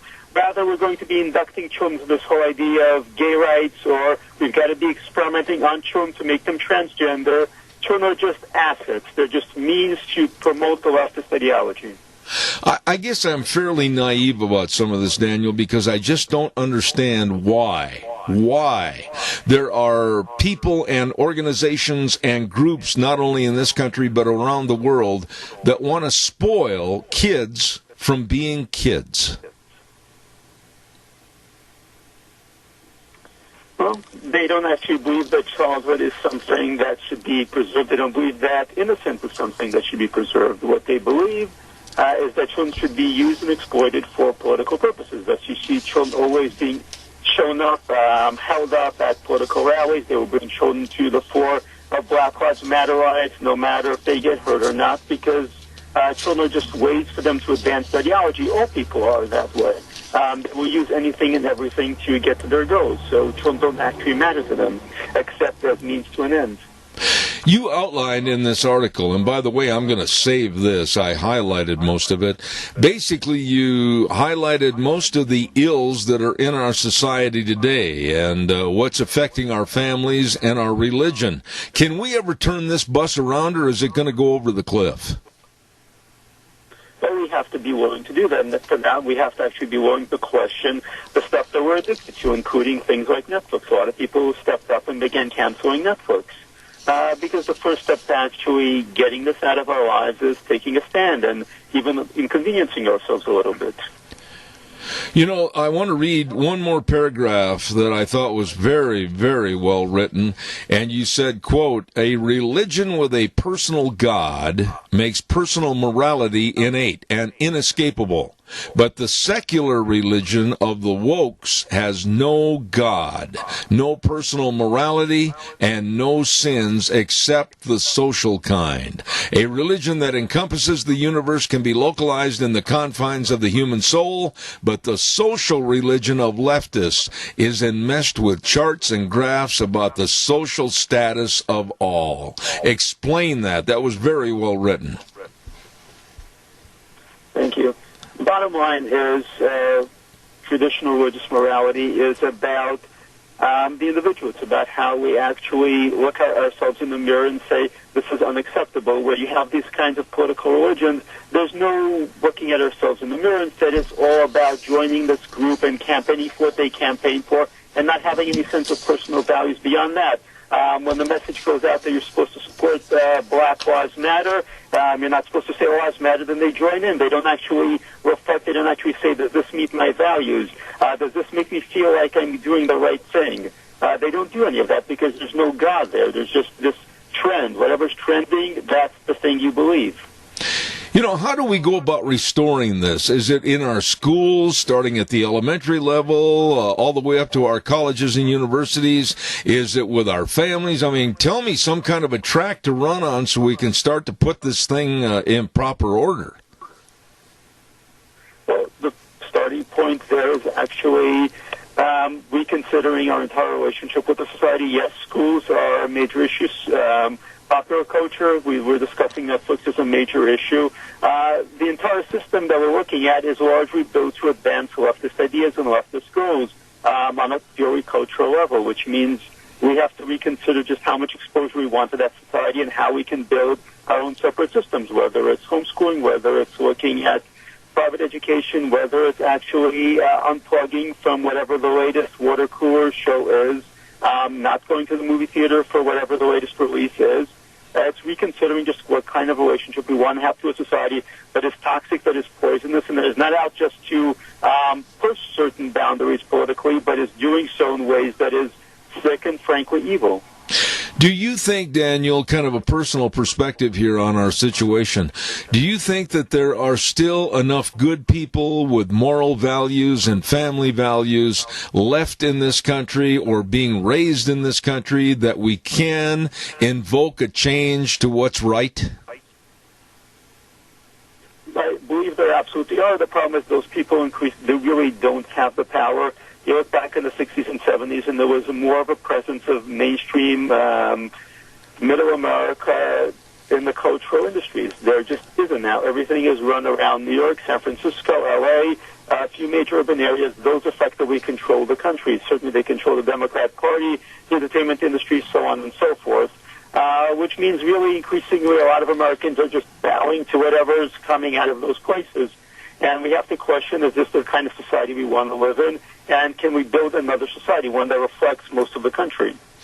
You know, this next election, I'm very, very concerned about because I think there's too much fraud, too much illegality, and too much of a very sinister relationship on the left to try to change, alter, or steal the election. What are your thoughts? It's definitely troubling, and the Democrats are using the pandemic as an excuse to pull off massive voter fraud. They're pushing ballot harvesting, which essentially means that Their nonprofits are just going to go. They're going to collect ballots, and they're going to bring them over. They're pushing all sorts of machine politics that would essentially make elections meaningless. And they've made it very clear that if they actually win, they actually get a majority. They're going to make Washington, D.C. a state. They're going to make Puerto Rico a state. They're going to pack the Supreme Court. They're going to rig the country so that it's like California, where Republicans literally cannot win. And that just brings forth a complete crack-up with Americans having to choose between tyranny and a civil war, and those are not good choices. You do a lot of study focusing on the radical left and Islamic terrorism. Islamic terrorism is one of my subjects that I read and study because I'm very concerned about a possible Islamic takeover of the United States. Is that far-fetched? It's definitely a major issue. If you look at the population growth just since 9/11, it's been huge. It's been exponential. It's the same kind of situation we're seeing in Europe. We're already seeing multiple Muslim members of Congress, and not just Muslim in terms of their religion, but they're actively advocating the destruction of the United States. You have Representative Ilhan Omar talking about how she's a fire that's just going to destroy everything. This is how they think. They're fundamentally hostile to America, and they see this destroying America really as their goal. When you look at the refugee resettlement, it's still going on. President Trump has done a lot to stop it, but it's still ongoing because a lot of religious organizations, including some of the ones that people belong to, make money from refugee resettlement. We still have an ongoing terrorist plots that are just taking place all the time, and some of them increasingly involve American teenagers that are brainwashed into converting to Islam and becoming terrorists. There was a recent case just now with actually a teen from a Chinese family decided to join Hamas after converting to Islam in a place where the federal government had sued to allow a mega mosque. Let me ask you another question here, and I don't know if you've written anything about this or not, but I'm just going to give you my cold, hard thoughts on this issue. The COVID-19 and the culprit, of course, China, and one of their leading virologists has come forward and said this was a planned escape by the virus to the world by the Chinese. And it seems like everybody is finger-pointing at Donald Trump and blaming him and his administration, and very little ever said about Chinese and what they've done. What are your thoughts? In Europe and other countries, there's a lot of anger at China, but in the United States, the Democrats, of course, are focused on the political advantage of things, blaming President Trump for absolutely everything. And President Trump is coping with a situation that the Democrats created with their own open border system. We've still got people coming out of Mexico, bringing this here. We had massive amounts of immigrants coming into the country. We have a huge amount of global travel, and you know the globalists are the Democrats. President Trump has sent a message that he's against globalism. And if you want open borders, if you want constant travel back and forth, you are going to get really devastating effects from a virus. I really appreciate your candor and your remarks. I love this story that you've written. What about my audience? How can they follow more of you, Daniel Greenfield, and what you write? Have you got a website? Yes, I'm a showman journalism fellow at the David Horowitz Freedom Center, where I'm published all the time, and I have my own site at danielgreenfield.org. You know, Daniel, God bless you for being on the program. I mean that, because I've learned a lot, and I appreciate what you wrote about this time. Absolutely, I'll have you back in the future. Thank you so much. Thank you, and thank you for the work you're doing. That's all right, sir. Thank you. Daniel Greenfield, and I love this article because he tells it like it is. Look it up. Go to his website. It's called Identity Politics Normalizes Pedophilia, Sacrificing Children to the Cultural Revolution. Wow. It'll open your eyes. There's certain parts of it that I was a little hesitant to put on the radio this morning.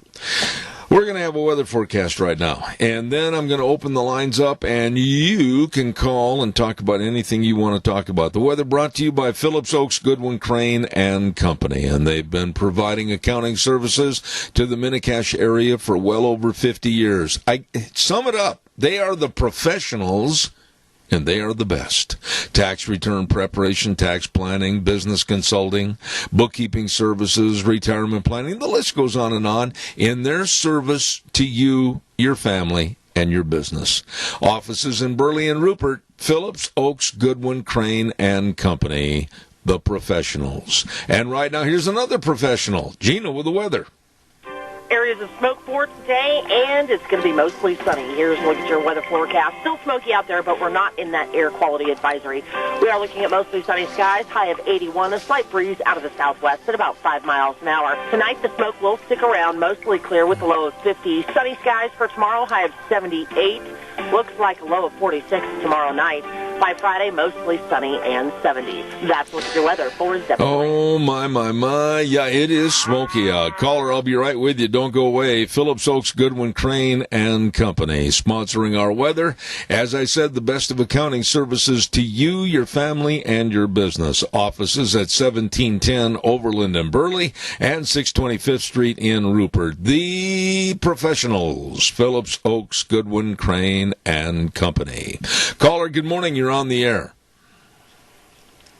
Yeah, Zeb, this pedophilia thing is, it's a terrible subject. Nobody wants to talk about it. It's epidemic across our world. And the elites, Hollywood, the ruling elites, tons of elected officials have dirt on their hands, and it scares me to death. And it's a sickness, and I don't know that there's any cure for it, short of Christ coming back or them dying. And I tell you what, when you have innocent children, my wife has delved deep into this, and I tell you what, it's absolutely. Well, let me jump in and let me jump in and we'll talk a little bit about it. I got about a minute or so here. What we're doing by allowing this kind of garbage, and that's what it is, garbage, by a group of people, garbage people, that are absolutely stealing children's lives as far as growing up to be adults, but we're stealing their childhood. And people are making money off of stealing their childhood. I personally don't think there's a court that could be tough enough on these pedophilias that absolutely are stealing children's lives. That's my feeling. Well, in some cases, the judges themselves are pedophiles, and the sickness is rampant. Yes. And I tell you what, it's so terrible, you can't even hardly talk about it on any public forum. I agree. And I don't know. People have got to fight back, and I don't know how you get rid of these. Well, they're everywhere. You know, Randy, let me just say this, that there's even been some people that call themselves political pundits that have written in the local newspaper about this. I'm not even going to give the name of that flicks. I'm not going to give it any more credence. I'm just going to say they kind of said, well, if we ignore it, it'll just go away. No, it's not going to go away. You know as well as I do, the problem is going to be exacerbated if we don't stand up and throw it away. Well, the fact that you are attracted to a child in the first place shows me that you weren't born that way. God didn't create you that way. That's right. You have made yourself that way by the choices you have made and the things you've looked at. And maybe you're addicted. And it's so sickening that I don't know if there is a cure. But the children, you just want the children to have an innocent life and want to just grow up and be happy and do traditional, normal things. They've got to face the reality. They've got to face...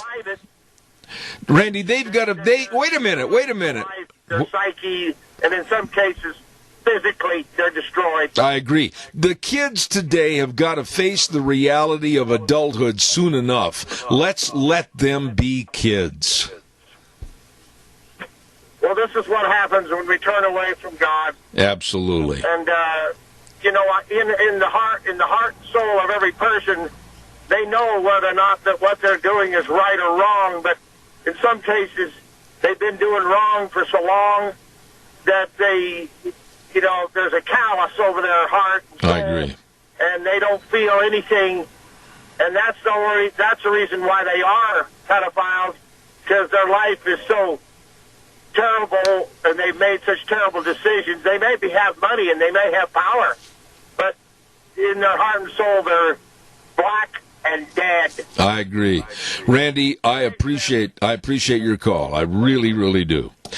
I think it's so sick and so perverted what's going on in this country, or for that matter, other countries around the world, using and abusing kids, children, for the almighty dollar. It's so pathetic. I want to remind everybody, when it comes to electronic needs, I know a place that, they are so sharp. They know what's going on.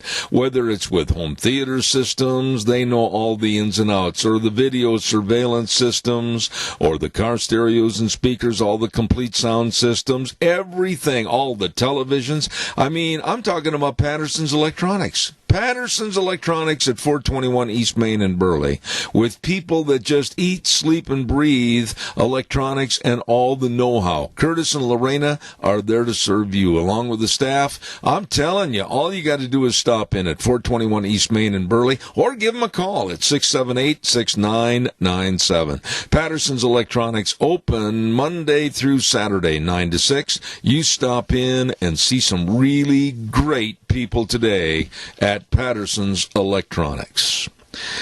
Let's see, what have we got coming up for the rest of the morning at 10:06. I'm looking forward to this conversation, and I think you should too. We're going to have a conversation with Sandra Lee. And Sandra is a former school teacher, and she is a political analyst. And we're going to be talking about public schools that are indoctrinating our kids to be towards the left and left thinking. We're going to be talking to her about that at 10:06. And then, like I said, we're going to have one of my favorite guests, Gary Goldman, on from Boston, Massachusetts at 10:30. And we're going to be talking about anarchy and the BLM, the Black Lives Matter and Antifa. He's been very close to it back on the East Coast. Want to remind you, too, I'm doing this a day early because tomorrow Sharon's going to be doing the program for me. I've got some doctor's appointments I have to take and go to, and Sharon is going to take care of the program tomorrow. So I'm going to tell you all about some great places to go if you're hungry. You're way ahead of me, and starving to death. And they include the AC Drive-In at 601 East Main in Burley. Oh, they've got all the kids' meals. They've got the famous Farmer Brown burgers. Oh, I'm telling you. I mentioned that to my grandsons the other night, and boy, their ears perked up because they can remember we'd all jump in the back of my pickup and we'd take them over to the AC Drive-In and they would enjoy. Well, you can too at 601 East Main in Burley, the AC Drive-In. Let's move on over to another great place, Taco Bandito at 2301 Overland in Burley. Oh my goodness, what a great place to get together with your friends for your morning coffee, and to go along with that coffee, a breakfast burrito with scrambled eggs, bacon and sausage, cheese, onions, tomatoes, and sauce on a tortilla shell. Whoa! Whip the world. I'm telling you, that is good eating at Taco Bandito. All the menu choices great. 2301 Overland in Burley. Let's move on over to not one, but two locations of Burgers Etc. 124 South Oneida in Rupert and 700 Overland in Burley. Oh my goodness, you know they've got all the burgers. You know they've got all the great sandwiches. You know that they've got corn dogs and burritos for only $1.29. Are you kidding me? And you know they've got really nice, helpful people at both locations to serve you. Burgers Etc. 124 South Oneida in Rupert and 700 Overland in Burley. And last but not least, how about Steve-O's? How about that Steve-O's? At 290 South, 600 west of Hayburn. Food made the way you love it. Oh, all the steaks like the tender filet or the ribeye or the tasty sirloin, and all the people that are serving you are so nice. And when you look at the menu, they've got delicious menu choices. All of it is great. Great place for supper when you don't want to cook. I'm telling you, open Monday to Saturday from 11 to 9. You better stop over and see them today. Steve-O's at 290 South, 600 West of Heyburn. And those are just a few great places to go when you're hungry and starving to death. One quick note I got to get on here. I'm sure many of you have seen some of the White House press conferences with the White House spokesperson, Kylie McEnany. I made an opinion up yesterday that I would never want to cross this woman. She is so well informed and so well educated on what's going on. She is a 5'6", 120-pound dynamo that could take on Mike Tyson. And any reporter that gets out of line with her, I mean, those blue eyes of hers are looking right through that reporter, and she tells them what really is going on. You better not step out of line with her. She is tough and fun to watch on TV. We're going to take a little break and turn it back over to Sean at the main studios, and then we're going to come back with Sandra Lee and Gary Goldman on Zeb at the Ranch. Don't go away. Oh, my. Good morning on a Wednesday, September 23rd. Zeb at the Ranch, brought to you by our major sponsor, your Magic Valley Les Schwab Tire Centers. All 7 locations serving you in a very safe, clean environment and the best in tires, along with Burley Physical Therapy and Rehabilitation at 1263 Bennett Avenue, Suite 2 in Burley, helping you get back to being you. Want to also remind everybody before we go to our guest about our dear friends Kelly and Matt Wiggins at Greystone Crossing Senior Living. This is a beautiful, beautiful, brand new 12-bedroom home for seniors on 1221 21st Street in Heyburn. My goodness, they provide 3 delicious meals a day, plus all the snacks, housekeeping, and local transportation. And, of course, don't forget you're there with your friends. Please call them for an appointment to see the facility, and that number is 650-4979. Once again, 650-4979. Greystone Crossing Senior Living in Heyburn. Want to also remind you, too, about a great opportunity for you and a valued treasure for your loved ones in the future. What am I talking about? Silver purchases with 7K Metals. You can help yourself build your own financial security and future, and it's easy. Right now, silver, very, very important and keeps going up, up, up in value. Contact Lon Hardy at 312-8699 or Sharon at 430-3259. Tell them I told you to call, and they will tell you all about silver purchases with 7K Metals. Right now, let's go to the phone line. And we're going to have with us a GOP political analyst and a former school teacher, so that's going to play right into my hand. Get a hold of her. Keep trying, my dear friend. Yeah. Thank you. It's just going to messaging. I keep calling, but we'll see. Okay, thanks. Boy, we're not having the best of luck this morning. Deanne, could you possibly do some checking on that? Because she doesn't seem to be answering the phone line. If you could check with Sutton and see what may be the trouble, I'd sure appreciate it. While I'm waiting, how about giving me a call at 436-2244, 1-866-927-4587.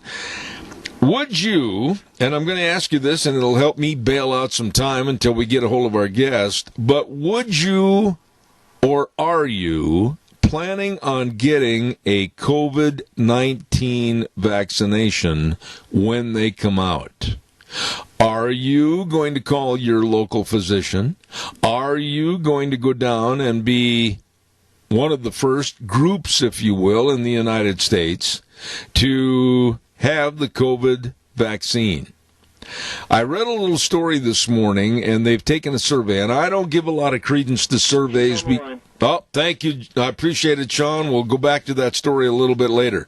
Right now, Deanne, if I could have that sheet back real quick, I appreciate it. We're going to introduce to you, as I said a moment ago, a lady that's a GOP political analyst and a former school teacher, and she's got books that absolutely tell you that she is in favor of Donald Trump as being reelected as president. Her first book, Dear Donald, Letters from a Loving Deplorable, and her new book, Dear Donald, 4 More Years. Sandra Lee, how are you? I'm very well. Can you hear me? You're coming through loud and clear. Thank you. How about me to you? Well, good. I want to make sure that you can hear me. All right. Sandra, I want to talk to you a little bit about Donald Trump. And, Sean, we got a little feedback on the line, if you could cut that back just a touch. You are a big fan of Donald Trump. Why? All right, how are we doing now? You're doing great. Good. As I said, Sandra... I am a very pro-Donald Trump lady, as you may have figured out. Uh-huh. And why is that, Sandra? Give us some explanation as to why you are in favor of Donald Trump and why you've written 2 books centered around President Trump. You know, I'm part of that club who, when they watched Donald Trump come down the escalator, they just knew. You know how? You know? You ever hear of love at first sight? Mm-hmm. You know, when I met the man I'm with now for many, many, many years, he came to my front door, and I am telling you, in 5 seconds, I knew that I was going to be with this man for the rest of my life. Sometimes you just know, and that's how I felt when he was coming down that escalator. I thought, oh, my God, this is life-changing. Something big is happening here. And I started paying a lot of attention to him and what he had to say, and I found him so interesting, so captivating, so different. You know, he was different. He wasn't your usual politician. And I liked that a lot. I really did. And I got hooked on it, and I started writing to my friends about him and writing to him, and next thing I knew, I was writing a book. It was not my intention. I've written other books, but I had no intention of writing a political book. But Dear Donald, Letters from a Loving Deplorable, you know, when Hillary Clinton started describing people who liked Donald Trump as deplorables, I was insulted. I have many degrees. I'm an educated suburban woman. I'm a hard worker. I'm a successful businesswoman. I've had 400 television shows that I've produced and hosted. I am not deplorable. You know, I'm a good Christian. I haven't always been a good Christian, but I've become a good Christian. And this is the way I feel about Donald Trump. He hasn't always been a good Christian, but he has become a good Christian. And because he gives himself permission to go to the top of the mountain, I give myself permission to do the same.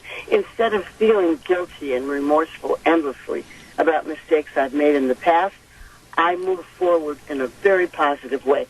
So he's been a personal inspiration to me, and I love his politics. I love what he stands for. I mean, it's not one issue or 2 issues or 3 issues.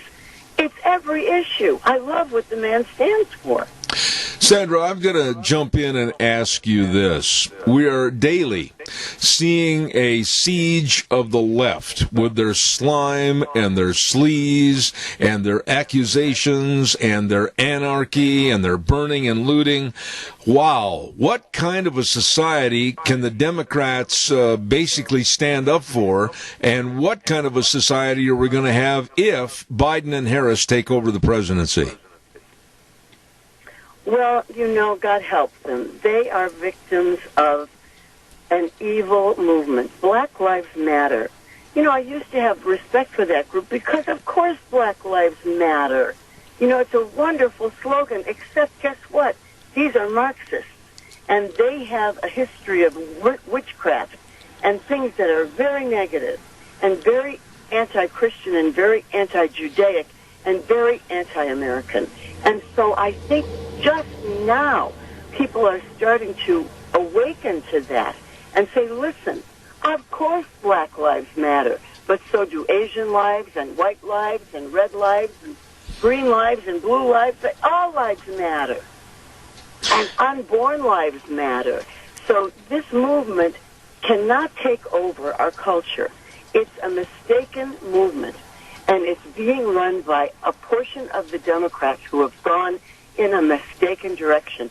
And many Democrats, both in the Congress and the Senate, and both in the American country, the United States of America, many Democrats are waking up to this and going, what is going on?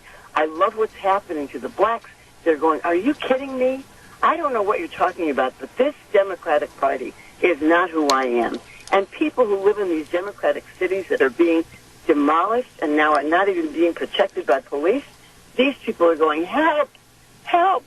You have to rescue us from this Democratic rule, which has become corrupt and inexcusably evil, very frighteningly evil. Let me ask you this, Sandra. When you listen to the likes of Chuck Schumer or the likes of a former bartender that doesn't know Khmer from Sikkim, Alexandria Ocasio-Cortez, and they are the voices of the Democratic Party, why can't they stand up and tell what evil really is in American society, but they seem to run from it? What's going on with this party? It's the swamp, my friend. When Donald Trump said he was going to do something about the swamp, I don't think he had even the slightest notion of how overwhelming that swamp is. It's filled with monsters. And, you know, power is an intoxicating drug.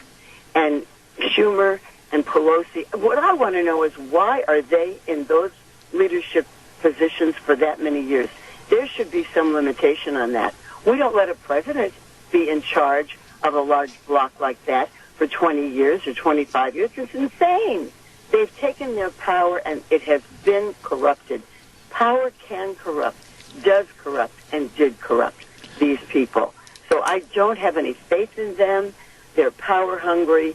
This is not about what's good for me or good for you. This is about what's good for them. Sandra, you're Biden and all his under the table, and not so under the table. The man's so stupid he didn't even do it under the table. He took all that money from Burisma and all that money from China and gave it to his son and to his brothers, all these deals for his brothers. There's so much corruption there. You can't, you could cut it with you couldn't cut it with a million hatchets. So this is going to start to be uncovered, and people are going to start to see what the left is really all about. And they do see it. They do see it. You know, they keep telling us, you look at the polls, and it looks like they're even. It looks like Donald Trump is a little bit ahead. No, he's not. He's way ahead. I worked in those poll offices, and I know that people are not telling you the truth about where they stand. Let me ask you this. They don't trust the Democrats. They don't want you to know who they're voting for because they don't want people to think they're anti-black because they're pro-Trump. Unfortunately, Trump has to be a little bit too white and a little bit too blonde, and it has nothing to do with the way the people who support him feel about racial justice. We are very pro-racial justice. We want freedom for all. We love democracy. We're good Christians. We're good Judaic worshipers. You know, we're people who believe in God and believe in goodness. And we don't want harm for anyone. Let me ask you this. That slavery was a problem in this country. But guess what? It's not anymore. This is not Africa, and this is not early America. This is modern America, and blacks are making wonderful progress with the help of Donald Trump. God bless him. And what he's doing is setting up a patriotic educational commission, bringing in the 1776 commission and changing what's being taught in our schools. He's starting a National Garden of American Heroes where we can honor our black heroes and other wonderful heroes. We'll take statues down, but it has to be done legally. It can't be done with violence. And he's supporting the police. God bless him. He's supporting the police, and all the policemen across the country are going to vote for him because of it, which is a wonderful, wonderful thing. Absolutely. American history is important to us, but we want to be pro-America. And what we've learned by watching these children go into their classrooms on their computers in front of their mommies and their daddies is, God help us. what is being taught in school. Now we're waking up to it. And we're going to support charter schools and private schools and funding. You know, we're paying a lot of money in taxes for these public schools that are poisoning our children. And we're going to do something about it, and so is Donald Trump. Thank heaven for Donald Trump. I want you to talk a little bit, Sandra, in the time remaining, as a former school teacher, about the kindergarten all the way through the college and university ages and the indoctrination to lean left that's being taught to these kids. Give us a little explanation on that. It's starting in nursery school. You know, nursery schools have become, and daycare centers, because mom is working. You know, that was a change in the culture, and I don't think we were fully prepared for the negative consequences of that. Mom is working, and she's busy, and Dad is working, and he's busy, and they're not paying attention. They're not paying attention to what's going on in school. They dump these kids into these daycare centers, and then they're in kindergarten, and then they're in grade school, and then they're in middle school, and then they're in high school, and then they're in college, and everything is so liberal in terms of the way it's being taught in those schools, and the conservative voice has been squelched. And I'm not saying that we shouldn't listen to a liberal voice. We're a free country. Anything you want to express, God bless you, express it.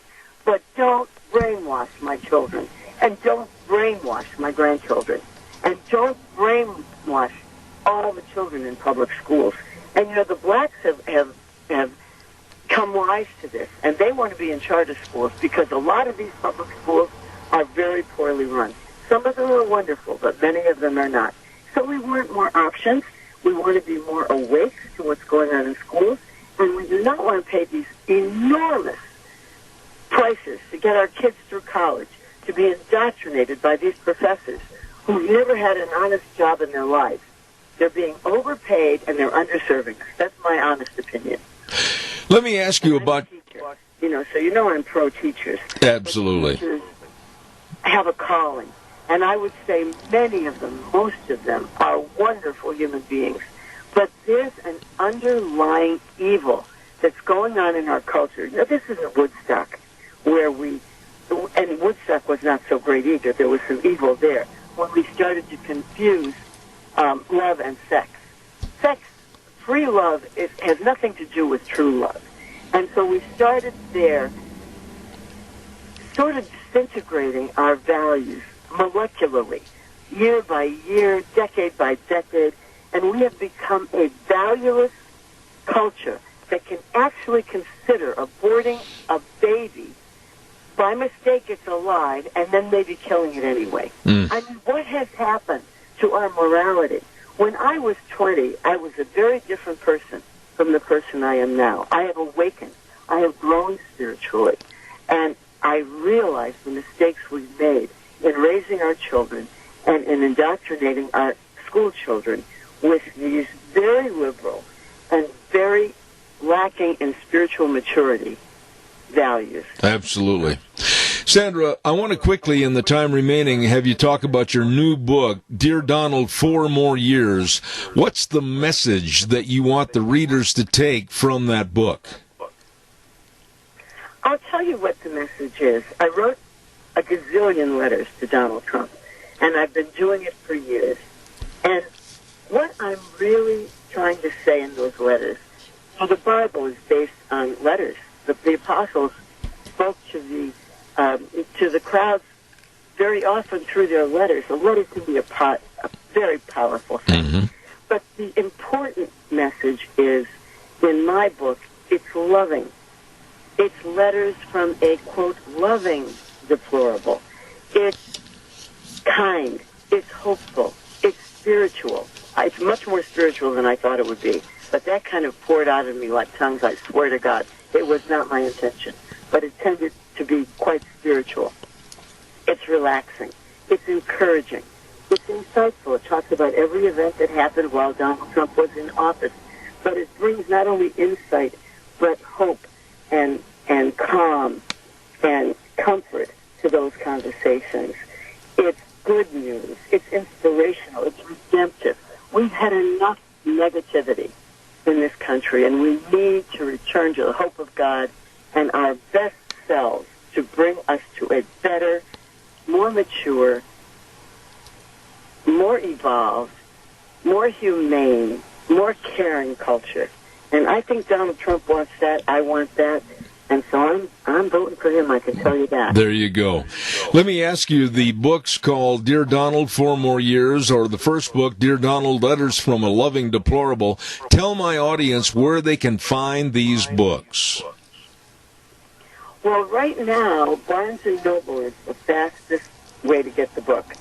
It will be up on Amazon soon, but it is available at Barnes & Noble.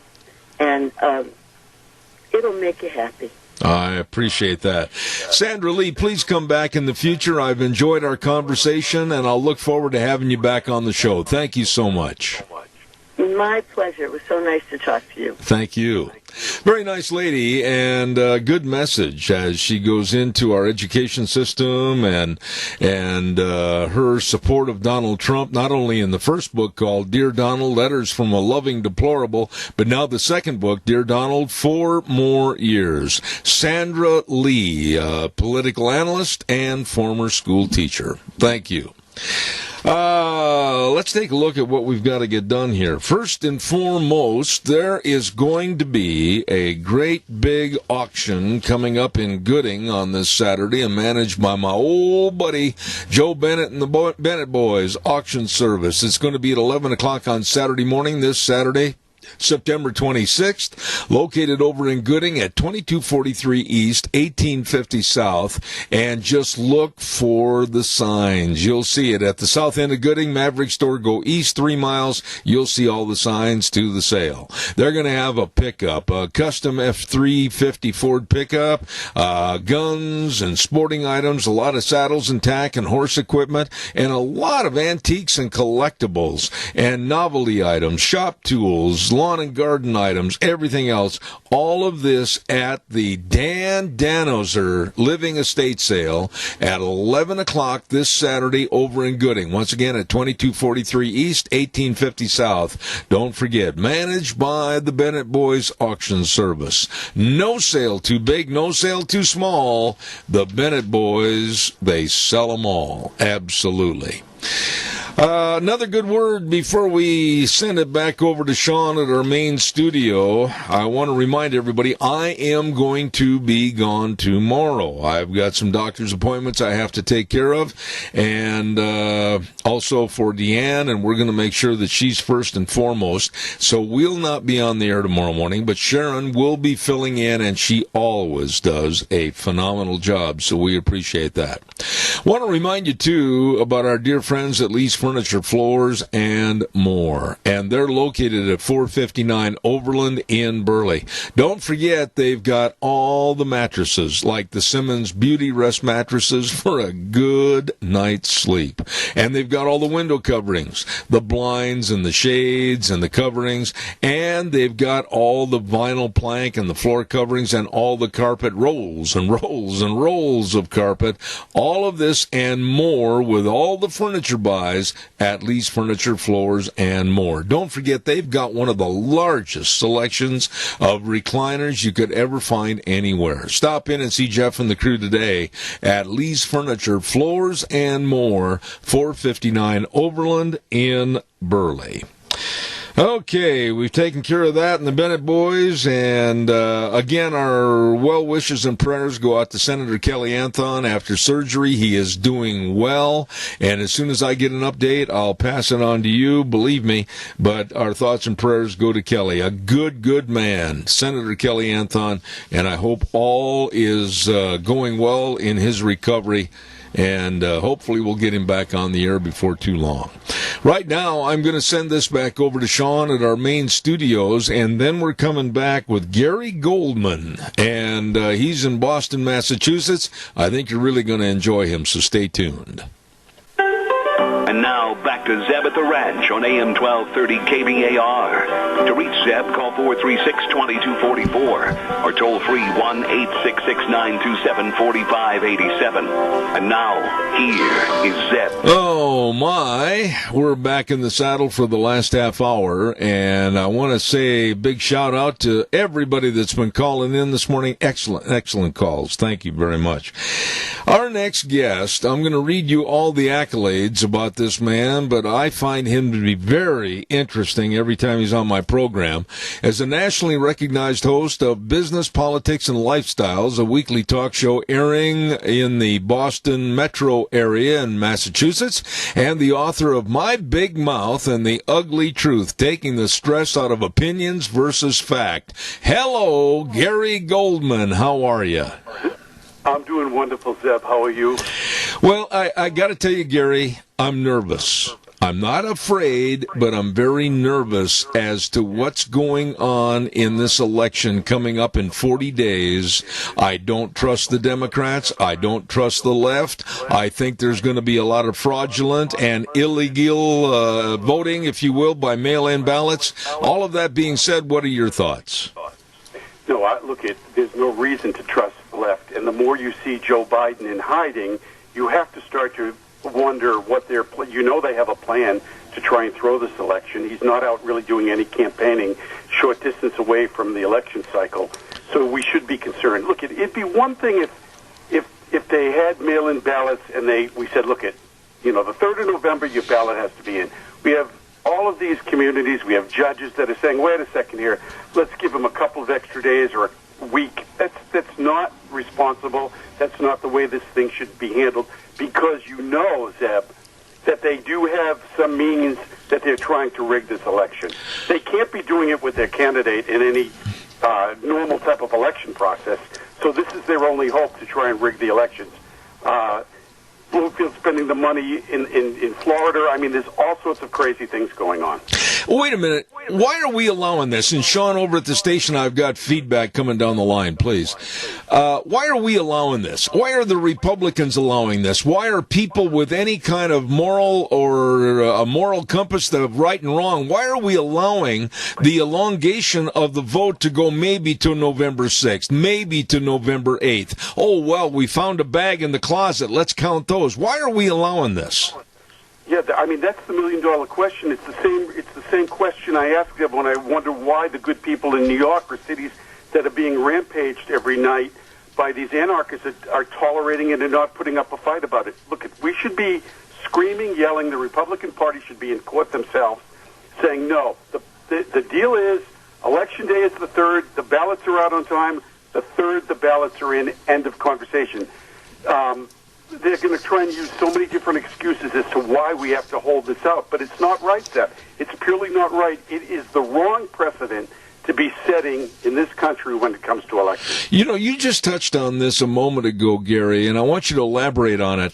I have never, and I'm an old man, I'm probably a lot older than you, I'm 72 years old, but in my lifetime, I have never seen a campaign or a candidate that basically is so unstable, so unsure of himself, and not wanting to get in front of the public that by noon of every day they hide him so he can take a nap. I've never seen anything like this. No, we've never seen anything like it, and that's why I think they've slipped up several times, whether it's Harris or Biden, calling it the Harris administration. I had said all along that, I had thought Joe would step down and someone else would be nominated come their election. Maybe this is what their plan is. We get in office, we either use him as this, he's just going to sit there and we're going to run this administration, or for some reason he'll step aside, and who knows who they'll bring in as a vice president at that point. But it's very odd. I've never seen a campaign. Look, I love campaigns, Seb. I love the electoral process in this country. I've been a political geek since I was a young guy. I love when we have the conventions. Love when we go through the cycle. There's something very strange and there's something very mysterious about this particular cycle that has nothing to do with the other problems we're facing in this world, meaning COVID-19 and the Chinese virus, however you want to refer to it. There's something very concerning about this election cycle. And I think in the back of my mind, in my heart of hearts, I know the left is up to no good, and I know they're trying to pull something off here. Gary, you live in a very highly populated area of the United States, Boston, Massachusetts. I've been there. It's a beautiful town, but I guarantee you the complexion of what's going on and the perception of what's going on may be different than out here in southern Idaho. What is taking place back there with the man-on-the-street attitudes about this election? Yeah, well, it's very liberal. It's very pro-Biden. I mean, not to say there are not conservatives here. There are more and more conservatives, and there are more and more some Democrats that are, looking right and wrong that don't want to tolerate some of the nonsense that's going on. But look at this. The problem, Zeb, there's still people that believe Russian collusion is real. They believe that Trump is a racist. When you don't hear anything positive on the cycle of the mainstream media and even the local news stations around here, you get the wrong impression. People do not take the time to investigate themselves and even look at the real facts of the matter, as I like to say. But it's a very one-sided state. It's run by the Democratic Party here. We have a Republican governor that's purely, a Democrat, in my opinion. So it's one-sided. But they feel that Trump has to go. Biden's the guy to do it, and this progressiveness has to continue. There's cities and towns that have defunded police around here that want to continue defunding police. They have no idea what they're asking for, except they think that's the norm of the way things should be. Corporations that are paying off Black Lives Matter with money and giving them all sorts of power that they should not be having. I look at it, they're buying protection, hoping that if we side with them and we give them money, Zeb, they won't bother us. But let me tell you, Zeb, there's going to be a day, no matter how much checks these corporations and professional teams are writing, Black Lives Matter and these anarchist groups are going to turn on them as well. Gary, you touched on so many things that we could talk about for hours, but I want to highlight, feature Black Lives Matter. I have no use for these people. I find them to be vile and disgusting Marxist/communist. I don't trust them, and they've got the attitude that if we don't get what we want, we will burn you, we will torch everything in your business, we will destroy your personality, we'll go into restaurants, we'll absolutely turn upside down the tables and all the food that's been ordered. Why are people putting up with this? There should be an outcry, and quite frankly, there needs to be some bloody noses.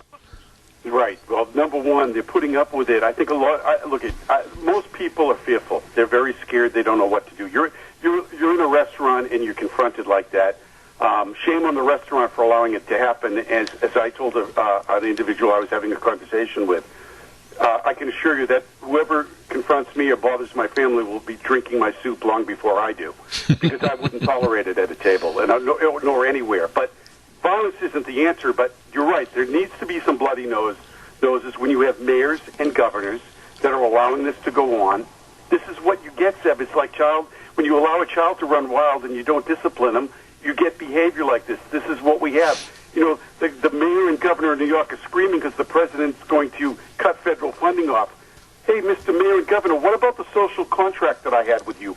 I pay my taxes. You're supposed to protect me. You're laughing at me and say, I'm taking your taxes and I'm letting these people run wild and destroy the city, the livelihood of, different states with no repercussions. So the president's giving them some repercussions. But people are afraid. People do not know how to deal with this. And I believe there's some people out there that believe in the movement, though they're not thrilled with when they're confronted one-on-one. But it's a very confusing time. I talk to more and more people, Zeb, and the word I have to use, they're confused. They're confused because it's happening, that nobody's taking action against them. And I'm telling you right now, when Donald Trump is reelected, and I'm still going with that theory, I hope that he sends federal marshals into every city as need be to clean this up, because the damage that has been done so far, Zeb, is going to take years to repair. When you look at Fifth Ave in New York, it's boarded up and destroyed. Prime real estate gone. That has to tell you something, and people can't get out of that city quick enough. Let me ask you this, Gary. I love this country. I mean, I make no bones about it. I would not be where I am today if I were anywhere else in the world. I have been blessed with hard work, and I've had the opportunity come back to me to be very successful. I just do not understand. Help me with this. I don't understand why the pride in America is dying. Yeah, I tell every week when I'm on the air and I'm on other shows like this, I tell people there's no reason to feel bad about loving this country. Why do people feel guilty about loving this country? I love this country. It has given me things that I never thought I was capable of having, Zeb. But people are afraid to love this country because there's a part of this of every population and every city across this country where people think we can do better, and I think they equate that with such a negative tone against the country. Of course, everybody can do better, but that doesn't mean this isn't the greatest country in the world. Why do so many people want to come here? Because it's the greatest country. But and I believe it's through political correctness that for years we've allowed this to build up, people taking shots at the country, saying how bad things are, and nobody would speak up because they were afraid of the repercussions, whether they're at work, whether they're with friends or whatever. We've allowed this to happen. Now we have to fight back even harder to get the respect that is needed for this country, and there's nothing wrong with making America first when the president says that. He's not saying we're going to not look at any other problem or any other country, but the people in America, again, that social contract that we have with our government, that's what it's all about. Taking care of the people and making this country great. I don't get it. I talk to people that come here from other countries, and they tell me they cannot believe that type of conversation that goes on. These people need to get to some of these other countries where they don't have any of the benefits or any of the opportunities that they have. Amen. I'll say it again. Amen to what you just said. Gary, we've got a caller with a question. Go ahead, caller. You're on the air, please. Zeb, it's Earl. I just got a statement. It's something I read here just lately. It says, the mice are sheep and the shepherd's asleep, and that's what's going on in this country. Amen. I agree with that. I'll leave it at that, Zeb. Thank you so much. That's it in a nutshell. That is really it in a nutshell. And we have to wake up, and those of us that believe in the country, that love this country, I mean, I've always been vocal. I can tell you've been vocal, and I tell a lot of people, stop complaining. Stop telling me how bad things are. Speak up. I don't care if it's in your little home and community. It starts right there. If someone's saying something negative about the country or negative just about things in general, or they don't like the president, ask them why. Don't just close your mouth and walk away and pretend they didn't have this conversation with you, because all you're doing is allowing them to build confidence, and in their own minds they think, well, that person may agree with me because he or she didn't say anything. We have to speak out, and we have to challenge those that do not like the country or do not like the president or don't like things. Ask them why. I have callers that will call me all the time, and they tell me how much they dislike Donald Trump, and I'll say, stop right there. Let's talk about your party. What do you want? If there's a President Biden, what do you want from him? And then we go through this exercise where by the time they're done, they realize they're not going to get anything from him. They don't have to believe me. They don't have to join up with me at the end of this, but they have to hear it, Zeb, and they have to hear it. And we have been quiet too long. The Republican Party has been quiet way too long. The reason people are opening their mouth is because Donald Trump is out there fighting for us every day, and we know he is. Yeah, but you're right there. You kind of encompass the whole problem. I think that if the Republican Party en masse, I'm not going to single out any one individual, I think en masse, if they started growing a spine and a backbone and started speaking out, this whole situation could be a lot better. Yeah, in a short period of time. And look, I think, when I saw Romney come out and said he'd vote for the, go along with the Supreme Court vote, now I'm not sure he's in love with President Trump, but that's the type of stuff that we need. When it's right, you have to move out. Now, our Republican governor said, no, let's wait till after the election, which is absolutely absurd. But we have to speak out. You can't look at, I'm so tired of people, making comments and challenging you without the facts, Zeb. And people are more apt to put their head between their legs and walk away. You can't do that. Yeah. You have to challenge people. You don't have to argue with them. You have to have a conversation, and you have to throw your facts out and let them throw their facts out. You can agree to disagree and walk away, but don't just take what people have to say, like the mainstream media every night, and walk away and say, oh, that's the gospel. I'm going to go with that. That's because they're liars. We're finding out they're liars, and they've been lying to us for years, if not decades or more. Gary, do you find it absolutely disgusting, like I do, that on various talk shows on cable news, and I'll use Fox with their The Five at 5 p.m. Eastern Time, and Juan Williams, when confronted about these anarchist jurisdictions in New York and other cities with the burning, the looting, the killing, the shooting, etc., they seem to put their head in the sandbox and say, oh, it's not really that bad. Well, that's been their modus operandi. There was Biden's throughout his convention. It is bad. And I talk to people in different cities across this country, and you look at Minneapolis now where the mayor and are saying, hey, why the sudden increase in violence? Are you kidding me? You just defunded your police department. But it is bad. They can pretend it's not happening. But I do believe, Seb, people on both sides, I think it's starting to break down. There's no D-R-I next to anyone's name. People in America don't want to wake up with violence on the street every day.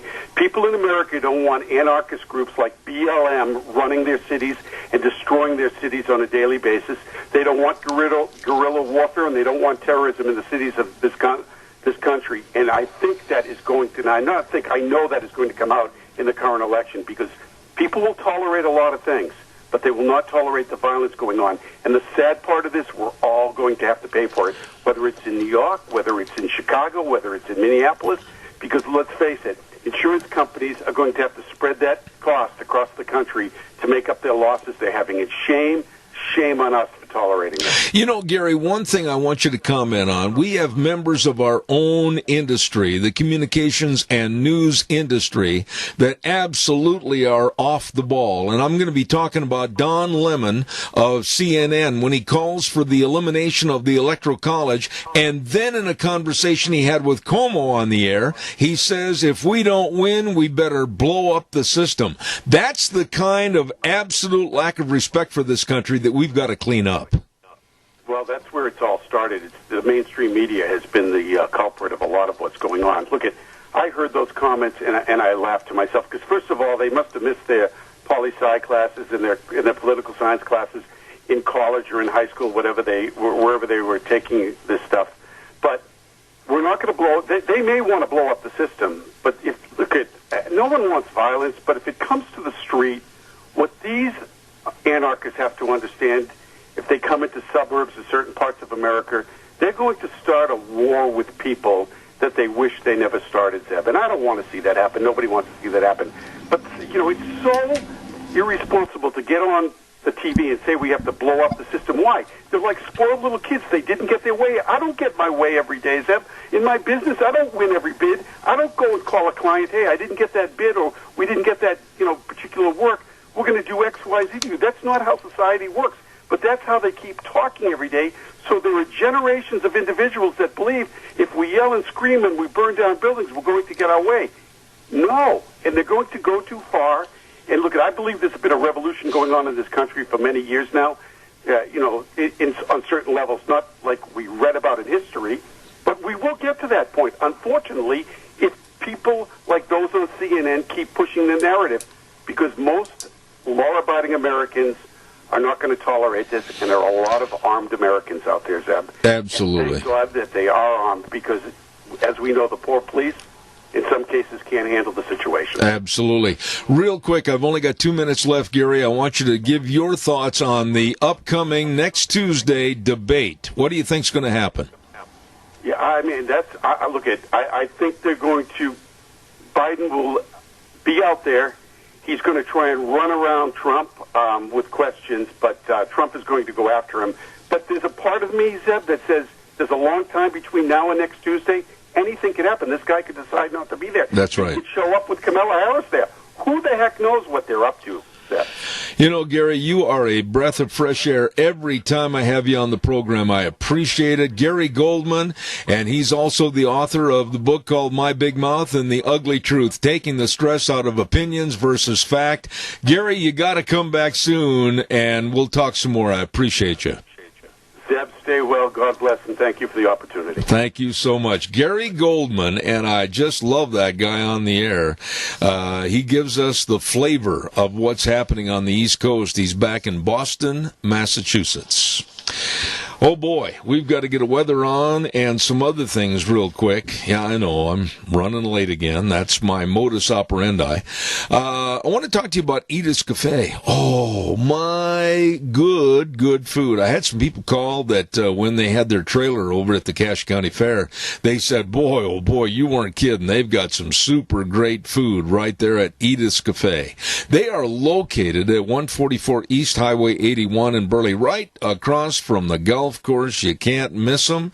Oh my goodness. And whether it's hamburgers or whether it's steaks, everything is absolutely delicious. And don't forget too, they do catering and call-in orders. I mean, the number to call, 878-2248. I'll repeat that again, 878-2248. They're open Tuesday through Thursday, 11 to 8, and Fridays and Saturdays, 11 to 9. Treat yourself to great eating at Edith's Cafe, 144 East Highway 81 in Burley. Let's go to the weather forecast, and the weather is brought to you this hour by Don Scarrow and the crew at Scarrow's Meats, 331 North Road, Jerome.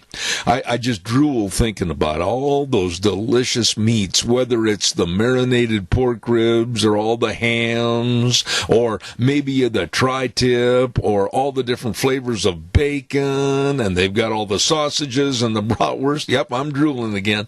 They've got it all right there at Scarrow's Meats. Go to their website, scarrowsmeats.com, and you'll see it all. Number to call, 324-7657. Scarrow's Meats in Jerome. And right now, here's Gina with the weather. Areas of smoke for today, and it's going to be mostly sunny. Here's a look at your weather forecast. Still smoky out there, but we're not in that air quality advisory. We are looking at mostly sunny skies, high of 81, a slight breeze out of the southwest at about 5 miles an hour. Tonight, the smoke will stick around, mostly clear with a low of 50. Sunny skies for tomorrow, high of 78. Looks like a low of 46 tomorrow night. By Friday, mostly sunny and 70. That's what's your weather for Zeb at the Ranch. She does a great job. Thank you, Gina. And, of course, the weather brought to you by Scarrow's Meats. Again, the location, 331 North Road out of Jerome. And the number to call, 324-7657. Don Scarrow and the crew are changing the way we eat, one delicious bite at a time. As I said earlier this morning, I am not going to be on the air tomorrow. I am going to have the program handed over to the wonderful Sharon. She's going to handle the reins and do a great job on the Thursday program with all the features of the Chamber Report, Cache County School Days, etc., including other guests and segments that she's going to have on. And then, of course, I will be back here on Monday. So I just wanted to alert everybody to that fact. I want to give a great big shout out and thank you again to our Magic Valley Les Schwab Tire Centers, all 7 locations. Now, these folks are my major sponsor, and I absolutely have enjoyed and thoroughly appreciate all the involvement they've had in my program over the many, many years. And if you need tires, you know that they've got the best of all the tread designs. They've got all the sizes for all the vehicles. That's a gimme. And they've got people there that absolutely, they understand tires. I think they've all majored in that college course, tireology. So when you go in there, you know you're going to be getting expert service, especially, too, with the brake service, with highly trained brake technicians, front-end alignment, shocks and struts and batteries. And I urge you to have your battery checked. Have a load test on that battery to make sure it's going to last you for the cold in the fall and the real cold in the winter. They've got the best in batteries available for you. All 7 locations of your Magic Valley Les Schwab Tire Centers, James and Buell, Dan on Pole Line in Twin Falls, Lane and Rupert, Mike and Jerome, Dave on Blue Lakes and Twin, the Twist family over in Paul, and my buddy Trent on Overland in Burley. Yes, sir, your Magic Valley Les Schwab Tire Centers. Thank you all of you out there in Radio Land for an excellent week. Thank you for all your kind comments, for my wife and her recovery. They still keep coming in. I appreciate that. And also, again, I want to remind you, send a card or a nice get well soon to Senator Kelly Anthon. Hopefully that he'll recoup from this surgery and be back and running again before too long. We're going to leave the program right now like we always do every day. The way things were are the way things ought to be. And the 4 words that mean the most to me: in God we trust. See you next Monday at 8:06, Zeb at the Ranch. Take care.